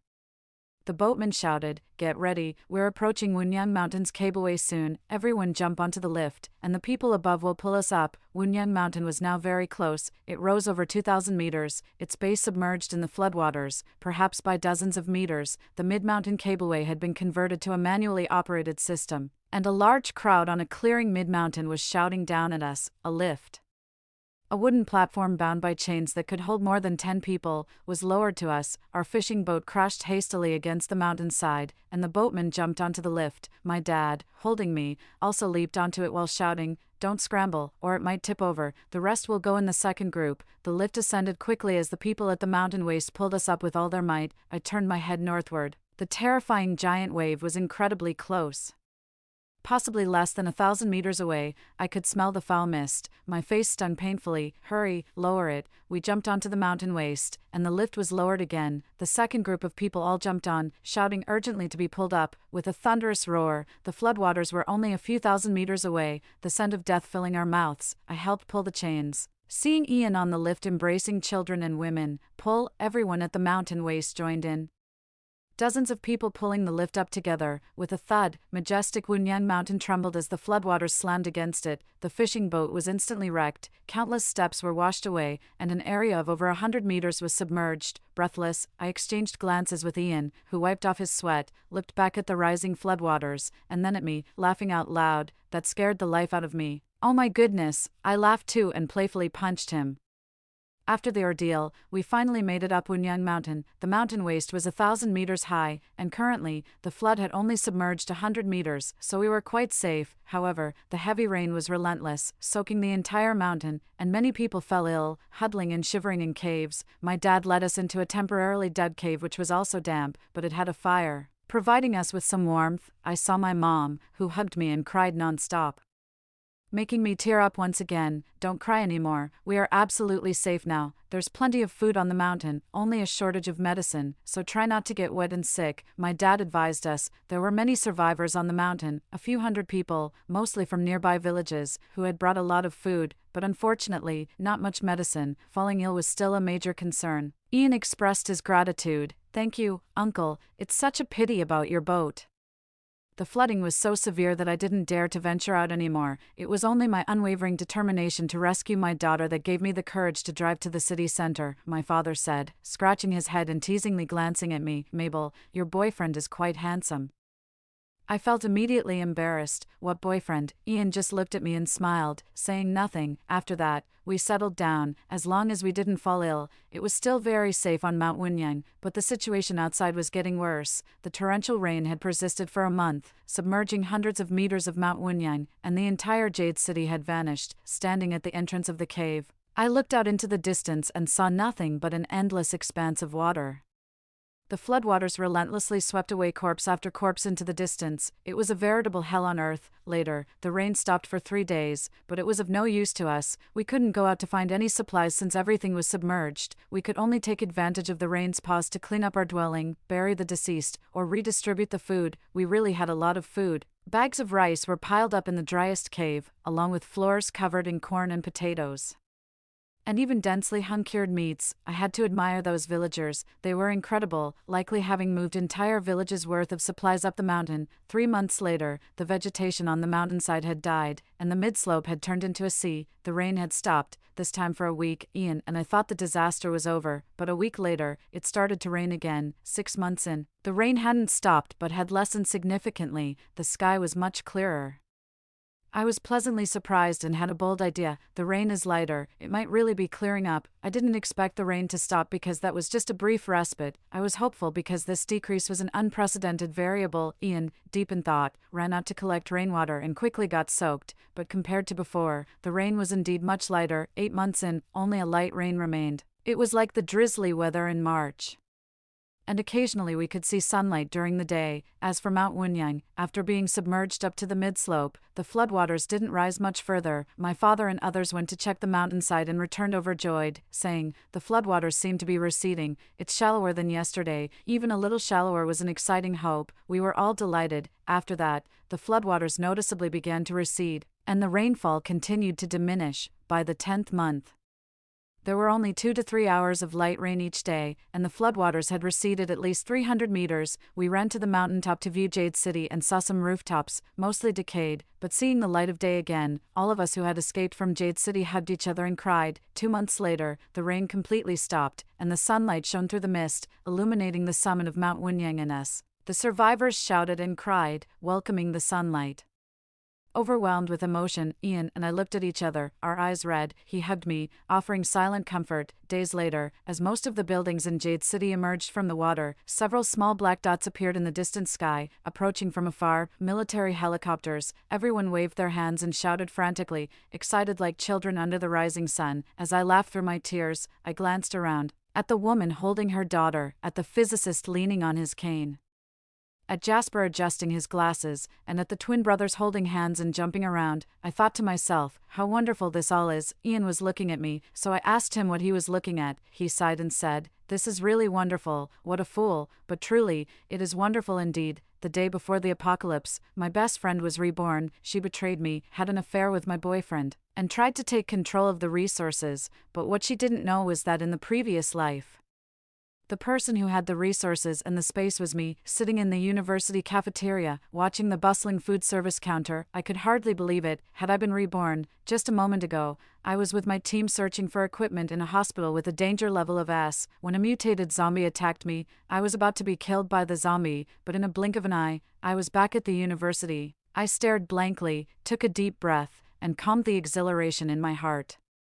I was just about to take out my phone to check the date. Suddenly, a commotion broke out in the cafeteria. A boy suddenly pounced on a girl next to him, biting off a chunk of flesh from her throat, and almost instantly, her white dress was stained red with glaring blood. I stood up abruptly, using all my strength. I screamed, "Run, it's a zombie!" Almost at the same time, the boy who had turned into a zombie lifted his head. His face, completely drained of color, turned ghastly pale and grim, his mouth full of sharp teeth covered in sticky blood. The crowd exploded in panic. Students nearby the incident began to scatter in all directions, while those unaware of what was happening also desperately ran outside amidst shouts of "Someone has turned into a zombie." While some reacted quickly, there were still those who were slow or unaware, and they continued to be tackled and bitten. Those who were bitten and killed turned into zombies within seconds and attacked others. In no time, about 20 people in the cafeteria had turned into zombies. The not-so-spacious cafeteria entrance was now blocked by hundreds of people. Seeing that the students on the outer edge were in danger, I quickly moved the tables, shouting as I did, "Block the zombies with the tables, don't let them get close." Several boys immediately started stacking the tables high together. This successfully stopped the zombies from advancing. Once outside the cafeteria,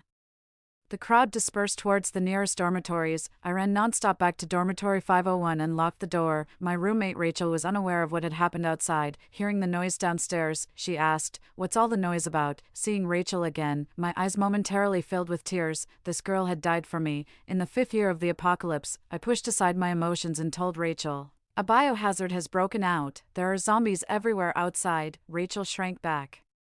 "Don't joke, I'm really scared of this kind of thing." I shook my head and took her to the balcony to look outside. Below our dormitory, it was chaos. Pools of blood were everywhere, limbs and body parts scattered around, and zombified students were attacking those who couldn't escape, biting off chunks of flesh. The bitten people convulsed for a few seconds before turning into monsters themselves. Screams erupted intermittently from the girls' dormitory. Rachel's legs trembled violently.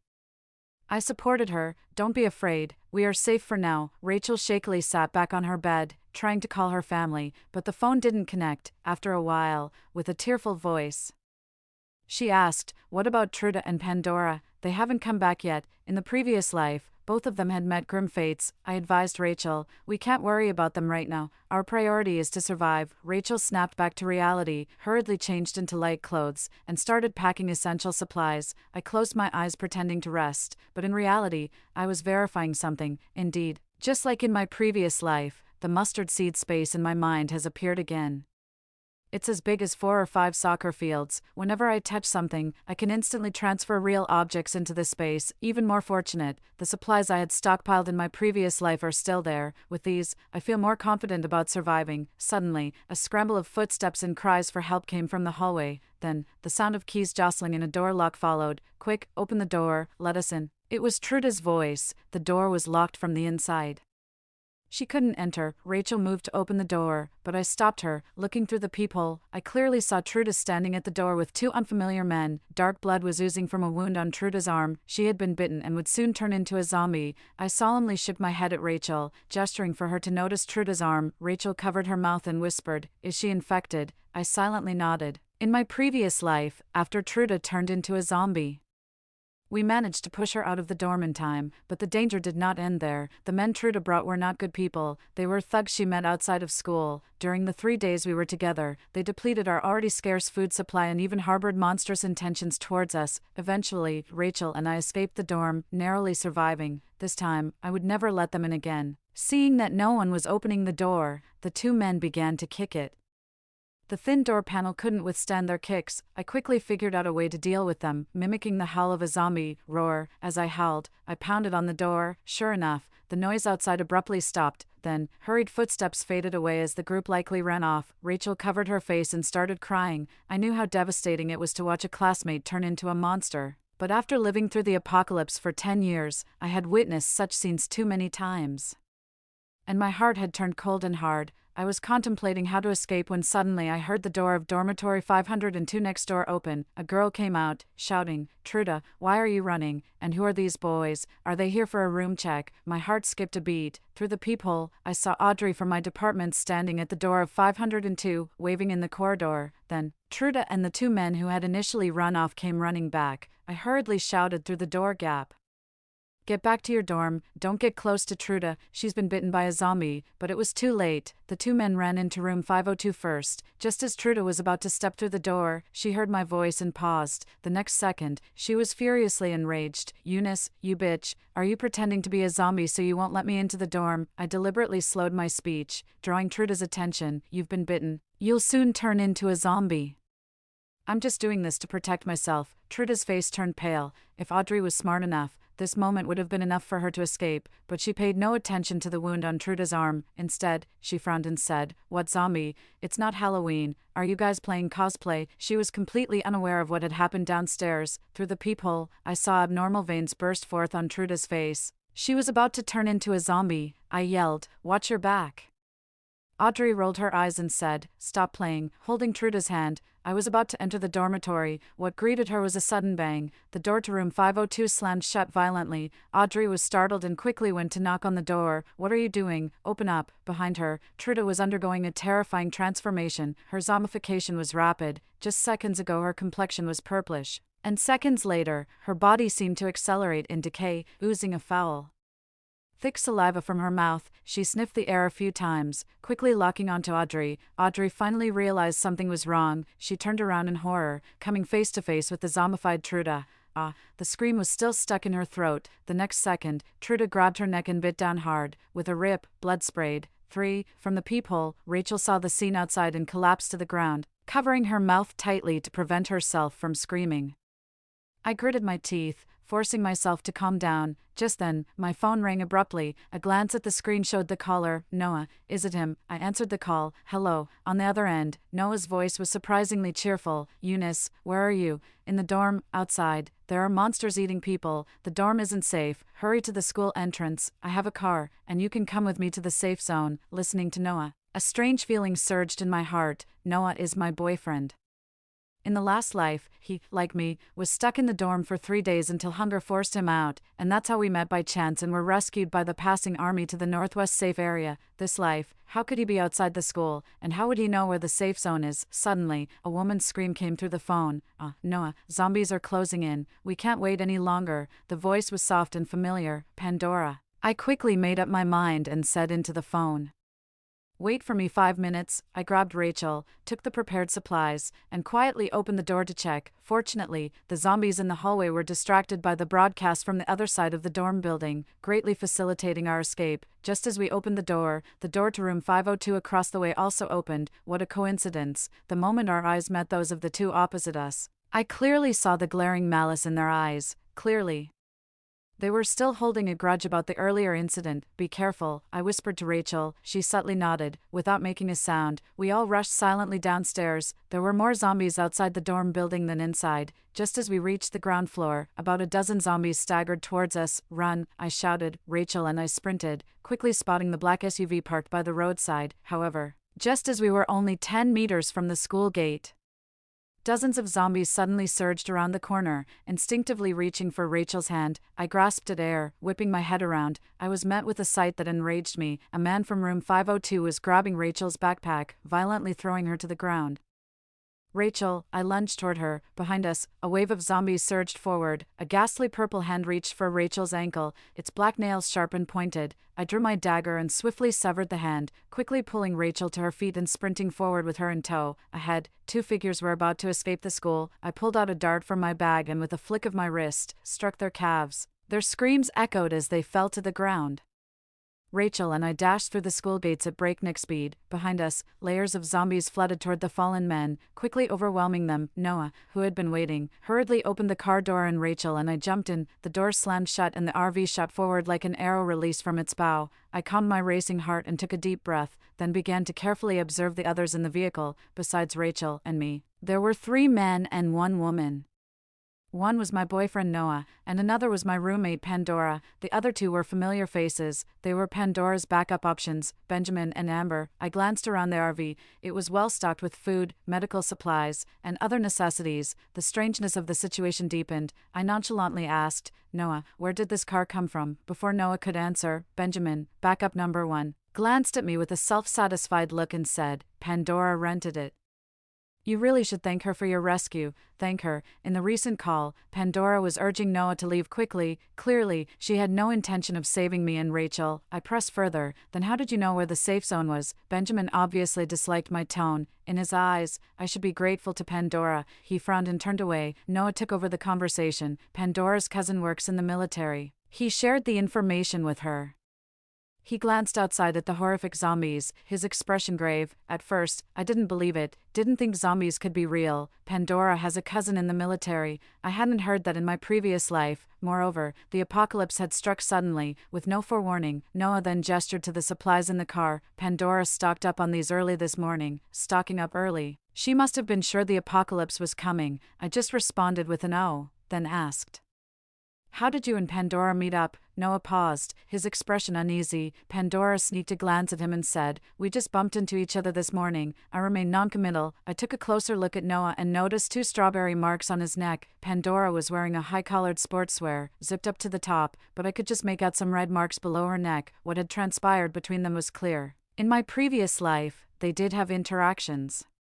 But that was half a year into the apocalypse. By then, I had already established my own team at the base. Officially, my boyfriend Noah was the team leader, but in reality, he was just a figurehead. The core members of the squad were all recruited by me and followed my commands exclusively. On one unexpected occasion, I unexpectedly discovered that my roommate, Pandora, was still alive. She had become a woman in the red light district of the base, out of old friendship. I arranged for her to receive supplies regularly, but it wasn't long before she got involved with Noah. I remember the day I caught them together. Pandora calmly dressed herself and casually told me, Eunice, Noah has normal physical needs. You're always busy fighting zombies. How could you satisfy him? I just wanted to help you. I asked Noah what he thought. He simply said, I can't be expected to be with just one woman. I considerately let them be and quickly took the core members of my team and left the original squad. Months later, Noah, now shabby and decadent, knelt at my feet, begging for mercy. I just smiled and told him, I never targeted you specifically. If you've ended up like this, it's because you're worthless. Why did these 2 come together so soon in this life? Thinking of Pandora's proactive hoarding, I had a suspicion. Perhaps Pandora was also reborn. I laughed, if that was the case. Then in her past life, Pandora must have died during Noah's prime, unaware of his later downfall, which is why she rushed to his side so eagerly in this life. In my previous life, I didn't take them seriously, and in this life, they are even less significant to me. However, I am curious to see the expression on Pandora's face when she realizes she backed the wrong horse. As we drove, we occasionally saw pedestrians being dragged and devoured by zombies, and frequent car accidents along the roadside. Approaching 6 p.m., as the sun set, the sky gradually darkened. The howling of the wind carried the eerie screams of zombies, sending chills down one's spine. We reached a small gas station on the outskirts of the city before nightfall. Noah said, "It's not safe to drive at night. Let's spend the night here." Everyone agreed. Pandora suggested, "We need someone to keep watch." After thinking it over, Noah said, "Benjamin has been driving all day. He needs to rest. I'll take the night shift tonight, and you handle the driving in the morning." "Okay," agreed. "No problem." After a long day of travel, everyone quickly ate dinner and went to sleep. Late at night, the wind howled fiercely, but the zombies' screams strangely disappeared, and the gas station was very quiet. I woke up from a restless sleep, feeling uneasy. I quietly cracked open a window, and suddenly, a strong gust of wind swept through, bringing a pungent stench with it. My heart tightened. This strong odor, not dispersing even in the fierce wind, couldn't possibly come from just one or two zombies. The zombie horde was coming. I quickly stood up and woke up the others. "Get up. The zombie horde is coming. We need to leave now." Noah, seeing my actions, frowned. "Eunice, are you sure you're not just having a nightmare? It's quiet outside. There's no zombie horde." Pandora, irritated at being woken up, rubbed her eyes. "What are you doing? We all need to sleep." Seeing his idol upset, Benjamin gave me a harsh look. "Hey, at a time like this, can you stop causing trouble for others?" "Okay." I quickly opened the window and said sternly, "Smell that outside. Even such a strong wind can't disperse the stench, which means there must be hundreds, if not thousands, of zombies headed this way." Hearing this, everyone's faces turned pale. Leaning out the window to sniff again confirmed our fears. "Let's move." Noah was the first to snap back to reality, and immediately started the car from the driver's seat. The roaring sound of the engine was particularly jarring in the quiet night, and almost at the same time, the frenzied, bloodthirsty howls of zombies could be heard not far away. The noise was deafening, like a tidal wave, repeatedly jarring our already taut nerves. "Move, move," Pandora urged, her face ashen. It wasn't until half an hour later that we finally managed to shake off the chilling fear. Rachel, still frightened, patted her chest saying, "That was terrifying. If we had been any later, we would have been zombie snacks." Am shivered and added, "Thank goodness Eunice was quick to react, or we wouldn't even know how he died." Noah smiled at me and said, "Eunice, we owe you big time." Even Benjamin, who hadn't been too fond of me before, nodded in agreement and sincerely added, "Thank you." Pandora, feeling left out, had a sour expression. She turned over, pulled up her blanket, and muttered, "I'm dead tired. Let's just sleep." The rest of us exchanged puzzled glances but didn't say much else. The next day, the situation outside had worsened significantly, with nearly twice as many zombies as the day before. The good news was that we encountered an army convoy headed to a safe base, which undoubtedly increased our safety.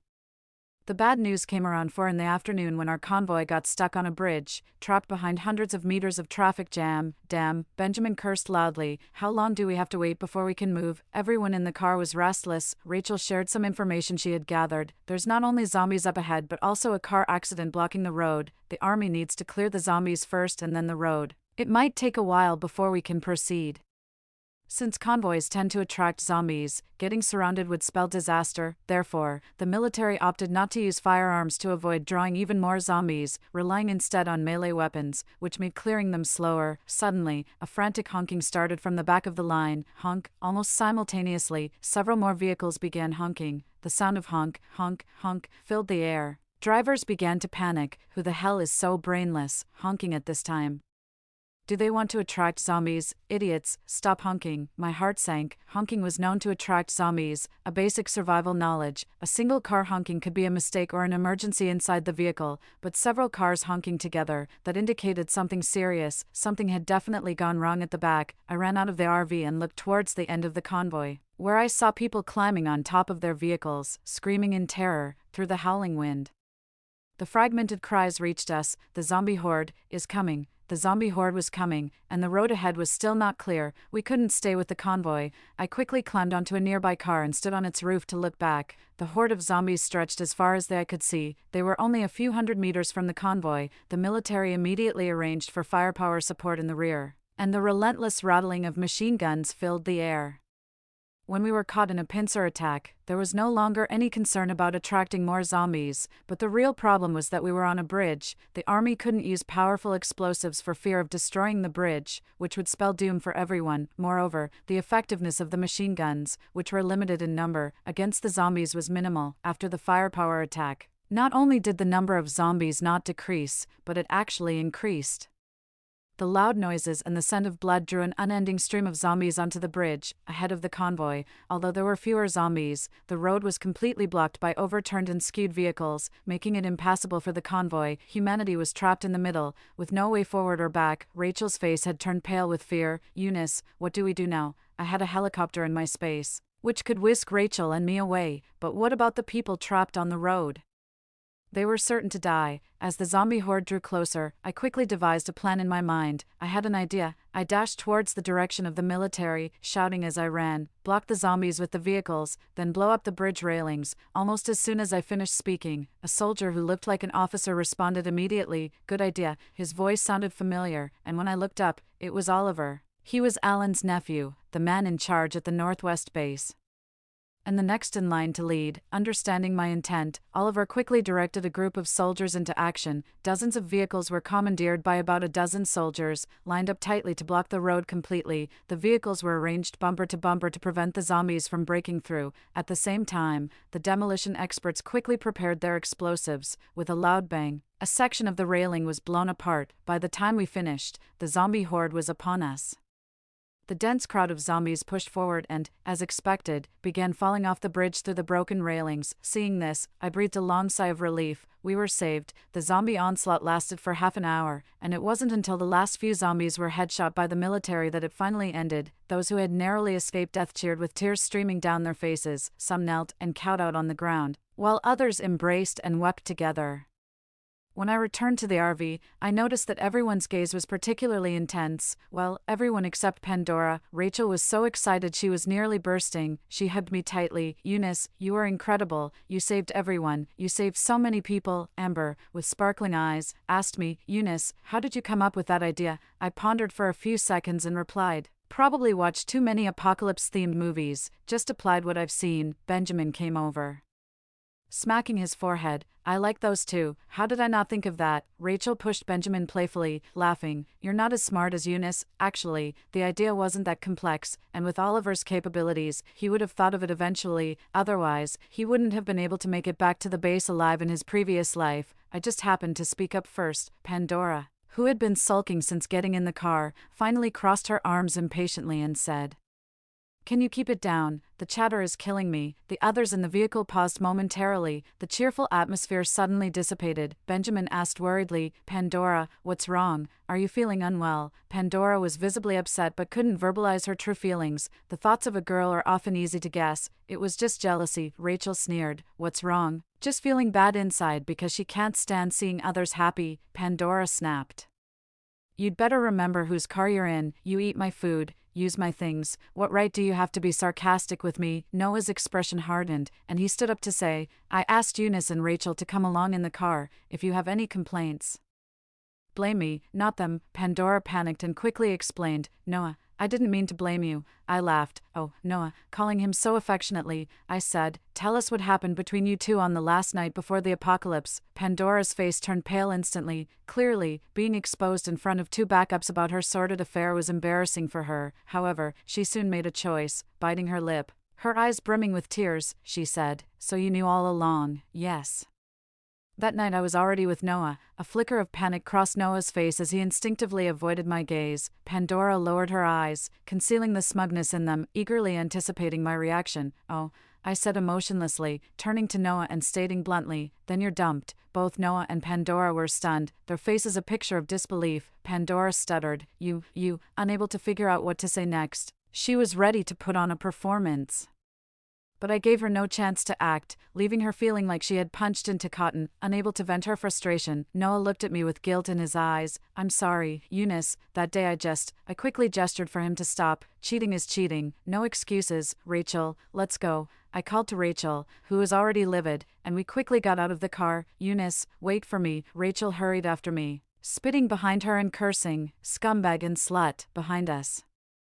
Pandora and Noah's faces were a sight, while Benjamin and Amber looked as if they had swallowed something disgusting. Shocked and nauseated, I headed straight for Oliver's military vehicle. Along the way, Rachel tried to comfort me in various ways. Bitches with dogs are forever, jerks with chicks stick together. That made me burst out laughing. The poor girl thought I was heartbroken and looked at me with even more sympathy. When we reached Oliver's vehicle, the armed soldier recognized me, smiled, and asked, "Hey, it's you, what's up? I have a way to quickly clear the vehicles up ahead. Please take me to your leader," I said. The soldier, momentarily surprised and cautious, frisked us briefly before swiftly taking us to Oliver. Seeing me, Oliver straightened up and extended his right hand. "I haven't thanked you yet for saving everyone." I shook his hand with a smile. "I can help even more." After speaking, I pointed at a water cup nearby. Instantly, the cup vanished. Oliver was startled. With a flick of my finger, the cup reappeared on the table. I smiled slightly. "As you can see, I have the ability to teleport objects." Oliver's breathing quickened, his eyes filled with disbelief and a sense of treasuring a valuable find. I chose to be honest with Oliver because in my past life I had dealt with him and knew his character. Oliver possessed the authority and capability of a leader and, more importantly, he was steadfast and fair.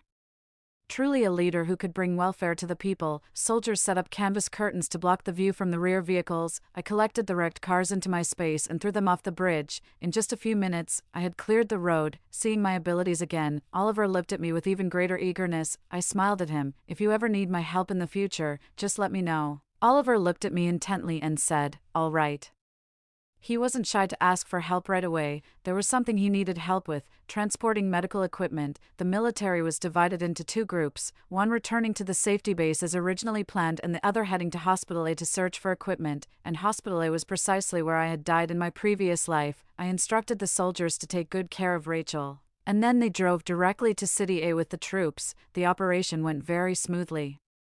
The junior zombies were not difficult to deal with, and we quickly located the equipment. Thanks to my spatial abilities, those valuable and delicate devices were easily transported out. The soldiers were excited, looking at me as if I were a walking treasure. After transporting the necessary medical equipment back to the base, everyone from the top brass to the frontline researchers was elated. The head of the zombie virus rehabilitation research team claimed that with the machines, there was hope to develop a cure within 5 years. The base quickly arranged a prime villa for me and deployed dozens of soldiers to guard me day and night. The situation inside the base was still unstable, and the knowledge of my space was strictly kept secret, with those in the know under orders to maintain confidentiality. Rachel also moved into the villa with me. As for Pandora and Noah, I didn't have time to pay attention to them during this time. Oliver and I were busy collecting various equipment and supplies. More than a month had flown by in a blink. When I re-entered the base, I heard something new. A woman claimed to have been guided by God and could foresee the future. She predicted a small-scale zombie siege in 3 days. After a heavy rain, the temperature would suddenly rise to 45 degrees Celsius. The team sent to City B to search for supplies would encounter a wave of zombies. Everything she predicted came true. In these apocalyptic times, people were already anxious and fearful. Hearing of her deeds, they virtually revered her as a divine incarnation. Even Alan, the leader of the base, met with her. This woman was Pandora. Oliver and I returned to the base, weary and dusty. Upon arriving at Alan's office, we saw Pandora sitting on the sofa. The moment she saw me, she seemed incredulous, but soon after, she chuckled. "Eunice, long time no see. Who is this with you?" Alan chimed in. "Oh, let me introduce him. This is my nephew, Oliver." Pandora's pupils dilated slightly. Having been in the base, she had naturally heard of Oliver's renown. A flash of jealousy crossed her eyes. Clearly misunderstanding my relationship with Oliver, she scoffed. "I see Eunice is still so likable.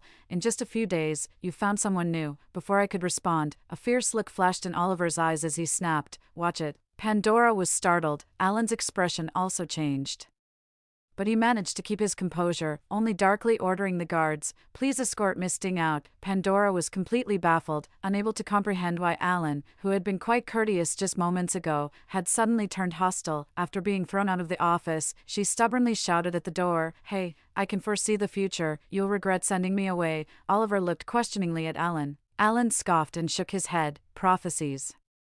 She just happened to guess a few things right by chance." Pandora's so-called prophecies were merely memories from her past life. Memories can be flawed, and things can change. The benefits of her rebirth were not as great as she imagined. An hour later, after Oliver and I had reported the outcomes of our trip, to my surprise, Pandora was still waiting for me. As I emerged, she ran up to me and asked, "What is your relationship with Oliver?" I raised an eyebrow. "What's it to you?" Her expression complex. Pandora bit her lip and said, "Could you please introduce me to Oliver? I have the ability to predict the future, and keeping me would be useful. My requests are simple, a place to live and a daily supply of necessities." I turned and walked away. "I'm busy." Pandora stared at me, her gaze intense, her face filled with shock, gnashing her teeth.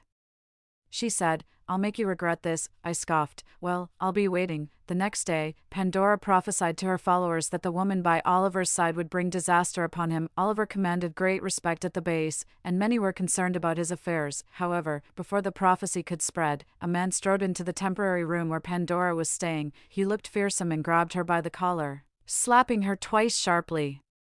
Blood trickled from the corner of Pandora's mouth, leaving her stunned and frightened. She asked, What are you doing?" The man dragged her outside, his eyes bloodshot as he addressed the onlookers. 3 days ago, I gave her a bag of supplies in exchange for a prophecy. She told me there would be no large-scale zombie horde in City C, so my brothers and I decided to go there for supplies. But as soon as we arrived, we were surrounded by a zombie horde. I barely escaped with my life. But all my brothers died." After speaking, he slapped Pandora again. "This woman is a fraud who makes her living by deceiving people. I'm going to kill her today to avenge my brothers." He then pulled out a knife. Pandora's eyes filled with terror. No, put the knife down." The security team arrived just in time, restraining the furious man. After understanding the whole story, the security team sympathized with the man's ordeal and did not pursue charges against him for his violent act. However, they showed contempt and disdain for Pandora, who disregarded human lives and deceived people by pretending to be a seer. The news quickly spread throughout the base. Was the so-called divine woman just a fraud? At first, some people didn't believe it, but as time passed, Pandora's predictions became increasingly inaccurate. The enraged public, feeling deceived, dragged her into the street and beat her. If not for the strict discipline of the base, which did not allow provocations and disturbances, she would have been killed. 3 days later, Pandora came to my villa, requesting an audience to share some important information. When the soldier reported to me, I was enjoying a tomato beef brisket hot pot with Rachel. I was in a good mood and decided to let her in. Seeing her again, I hardly recognized her. Her body was bruised and battered, nowhere near the pre-apocalyptic campus goddess she once was. As soon as she entered, she looked around the luxurious villa with eyes filled with greed. Then her gaze fell on the hot pot in Rachel's in my hands, and she unconsciously licked her lips. I asked, "What do you want?" Pandora spoke solemnly. "I know a secret that could be very useful to the base. I can tell you, but you must provide me with shelter and supplies." I glanced at her and said, "That depends on how much your so-called secret is worth. Don't worry, I'm fair. If the information you provide is valuable, I won't let you down." Pandora stared intently into my eyes, trying to gauge the truth in my words. After a moment, she said, "Within 6 months, Noah will awaken a space that can take anything from reality into it." Rachel and I exchanged glances, speechless, thinking we didn't believe her. Pandora quickly added, "I'm telling the truth." I asked, "Where did you get this information?" Pandora replied, "I told you I have the ability to prophesy. This is what I predicted. Noah will become the captain of the base's first squad, and his squad will have a continuous supply of materials. I saw with my own eyes how an empty warehouse was filled overnight. If that's not spatial transfer, what is?" Pandora was detail-oriented, but she completely misunderstood the situation. I smiled, placing my hand on a nearby chair. "Are you talking about this space?" With that, the chair vanished. Pandora fell to the ground, her face filled with astonishment, full of disbelief. She exclaimed, "You have a space too." I walked over to her, smiling, and said, "The one with the space isn't Noah, it's me." Pandora stared at me in terror as if she had seen a ghost, murmuring to herself, "How can this be? How? The space is yours, not Noah's." I confirmed, "That's right." After a moment, she broke down, alternating between crying and laughing madly as she tore at her hair, then ran out of the villa. Rachel watched in shock. "She's lost her mind, hasn't she?" Then she reminded me, "Eunice, that scumbag Noah has been to the villa several times trying to reconcile with you. I had someone chase him away. Don't let him fool you. I heard he's been mooching off Pandora ever since he got to the base. Men who cheat and sponge off women are the worst." I gave her a reassuring look. "Do I look that foolish?" Rachel nodded in satisfaction. Then she gossiped, "So, how are things going with Oliver?" I quickly finished the hot pot in my hand. placed the bowl on the ground, and said, "Oliver and I are strictly professional partners." Then I stood up and said, "I have to go now." Leaving so soon, Rachel called out from behind, "Eunice, I think Oliver is interested in you. Give him a chance. I have been busy with space imaging lately." Space imaging, as the name suggests, involves projecting images from my space for everyone at the base to see. In my previous life, this technology was on the verge of completion. In this life, I asked Oliver to help find the researchers and handed them the results to further their studies. This allowed the technology to be quickly developed. 3 days later, my space was officially revealed. The resources within were displayed to all the survivors in image form. The entire base was abuzz. In these apocalyptic times, lack of clothing is the least of worries. The deterioration of spirit is far more severe. During these hardest days for humanity, this space undoubtedly became a beacon of hope. With this space, the pace of infrastructure building could be accelerated significantly, allowing large machinery, building materials, and even houses to be quickly placed where needed. There is no passage of time within the space, so perishable food and items can be preserved to the maximum extent, completely preventing resource waste. The inspiring and uplifting value of this space far exceeds its storage function. It is a symbol of an era. That day, as usual, I headed to the newly established safe zone. Pandora suddenly burst out from around the corner. Immediately, a soldier caught her, and several guns were pointed at her in an instant. I waved my hand, signaling the soldiers to release her. I had someone investigate Noah and Pandora's situation before. Noah tried several times to see me, but each time, the soldiers beat him up, and eventually, he didn't dare to come again. To make a living, he had to join a third-rate squad. His weak nature meant he wasn't cut out to be a key player, barely managing to survive. Pandora, just like in her previous life, had become a member of the red light district. I asked her indifferently, "What do you want?" Pandora, looking deranged, glared at me and said fiercely, "Eunice, you actually revealed the secret of the space. Do you know this is a divine item that many people desperately seek?" She muttered to herself, "If it were mine, if it were given to me, I would make everyone kneel at my feet." I scoffed, "What good would it do to give it to you? Even if it were yours, you would have been dead since the day you left school. With your capabilities, could you have kept the space safe?" Pandora suddenly faltered. "Indeed, what difference would it make if it were hers?" She paused, stunned, with a bitter laugh. "Madness was already taking its toll," she said. "Eunice, do you know, I have been reborn. I am the darling of the heavens. Why should you live so well, while I, reborn, live a life even worse than my last? Something must have gone wrong." The soldier guarding her glanced disdainfully, clearly regarding her as insane. I watched her steadily until she calmed down completely. I said, "In life, one must strive to overturn fate and live as one's true self. Having granted you a second chance at life, if you remain trapped in the mindset of a reborn, ultimately treading the same old path as before, how is that different from being a puppet of fate?" Having said that, I walked away, paying no further attention to Pandora behind me. 3 years later, the Northwestern Security Base had become the largest base in China, a safe zone spanning thousands of miles, capable of accommodating 300,000 residents.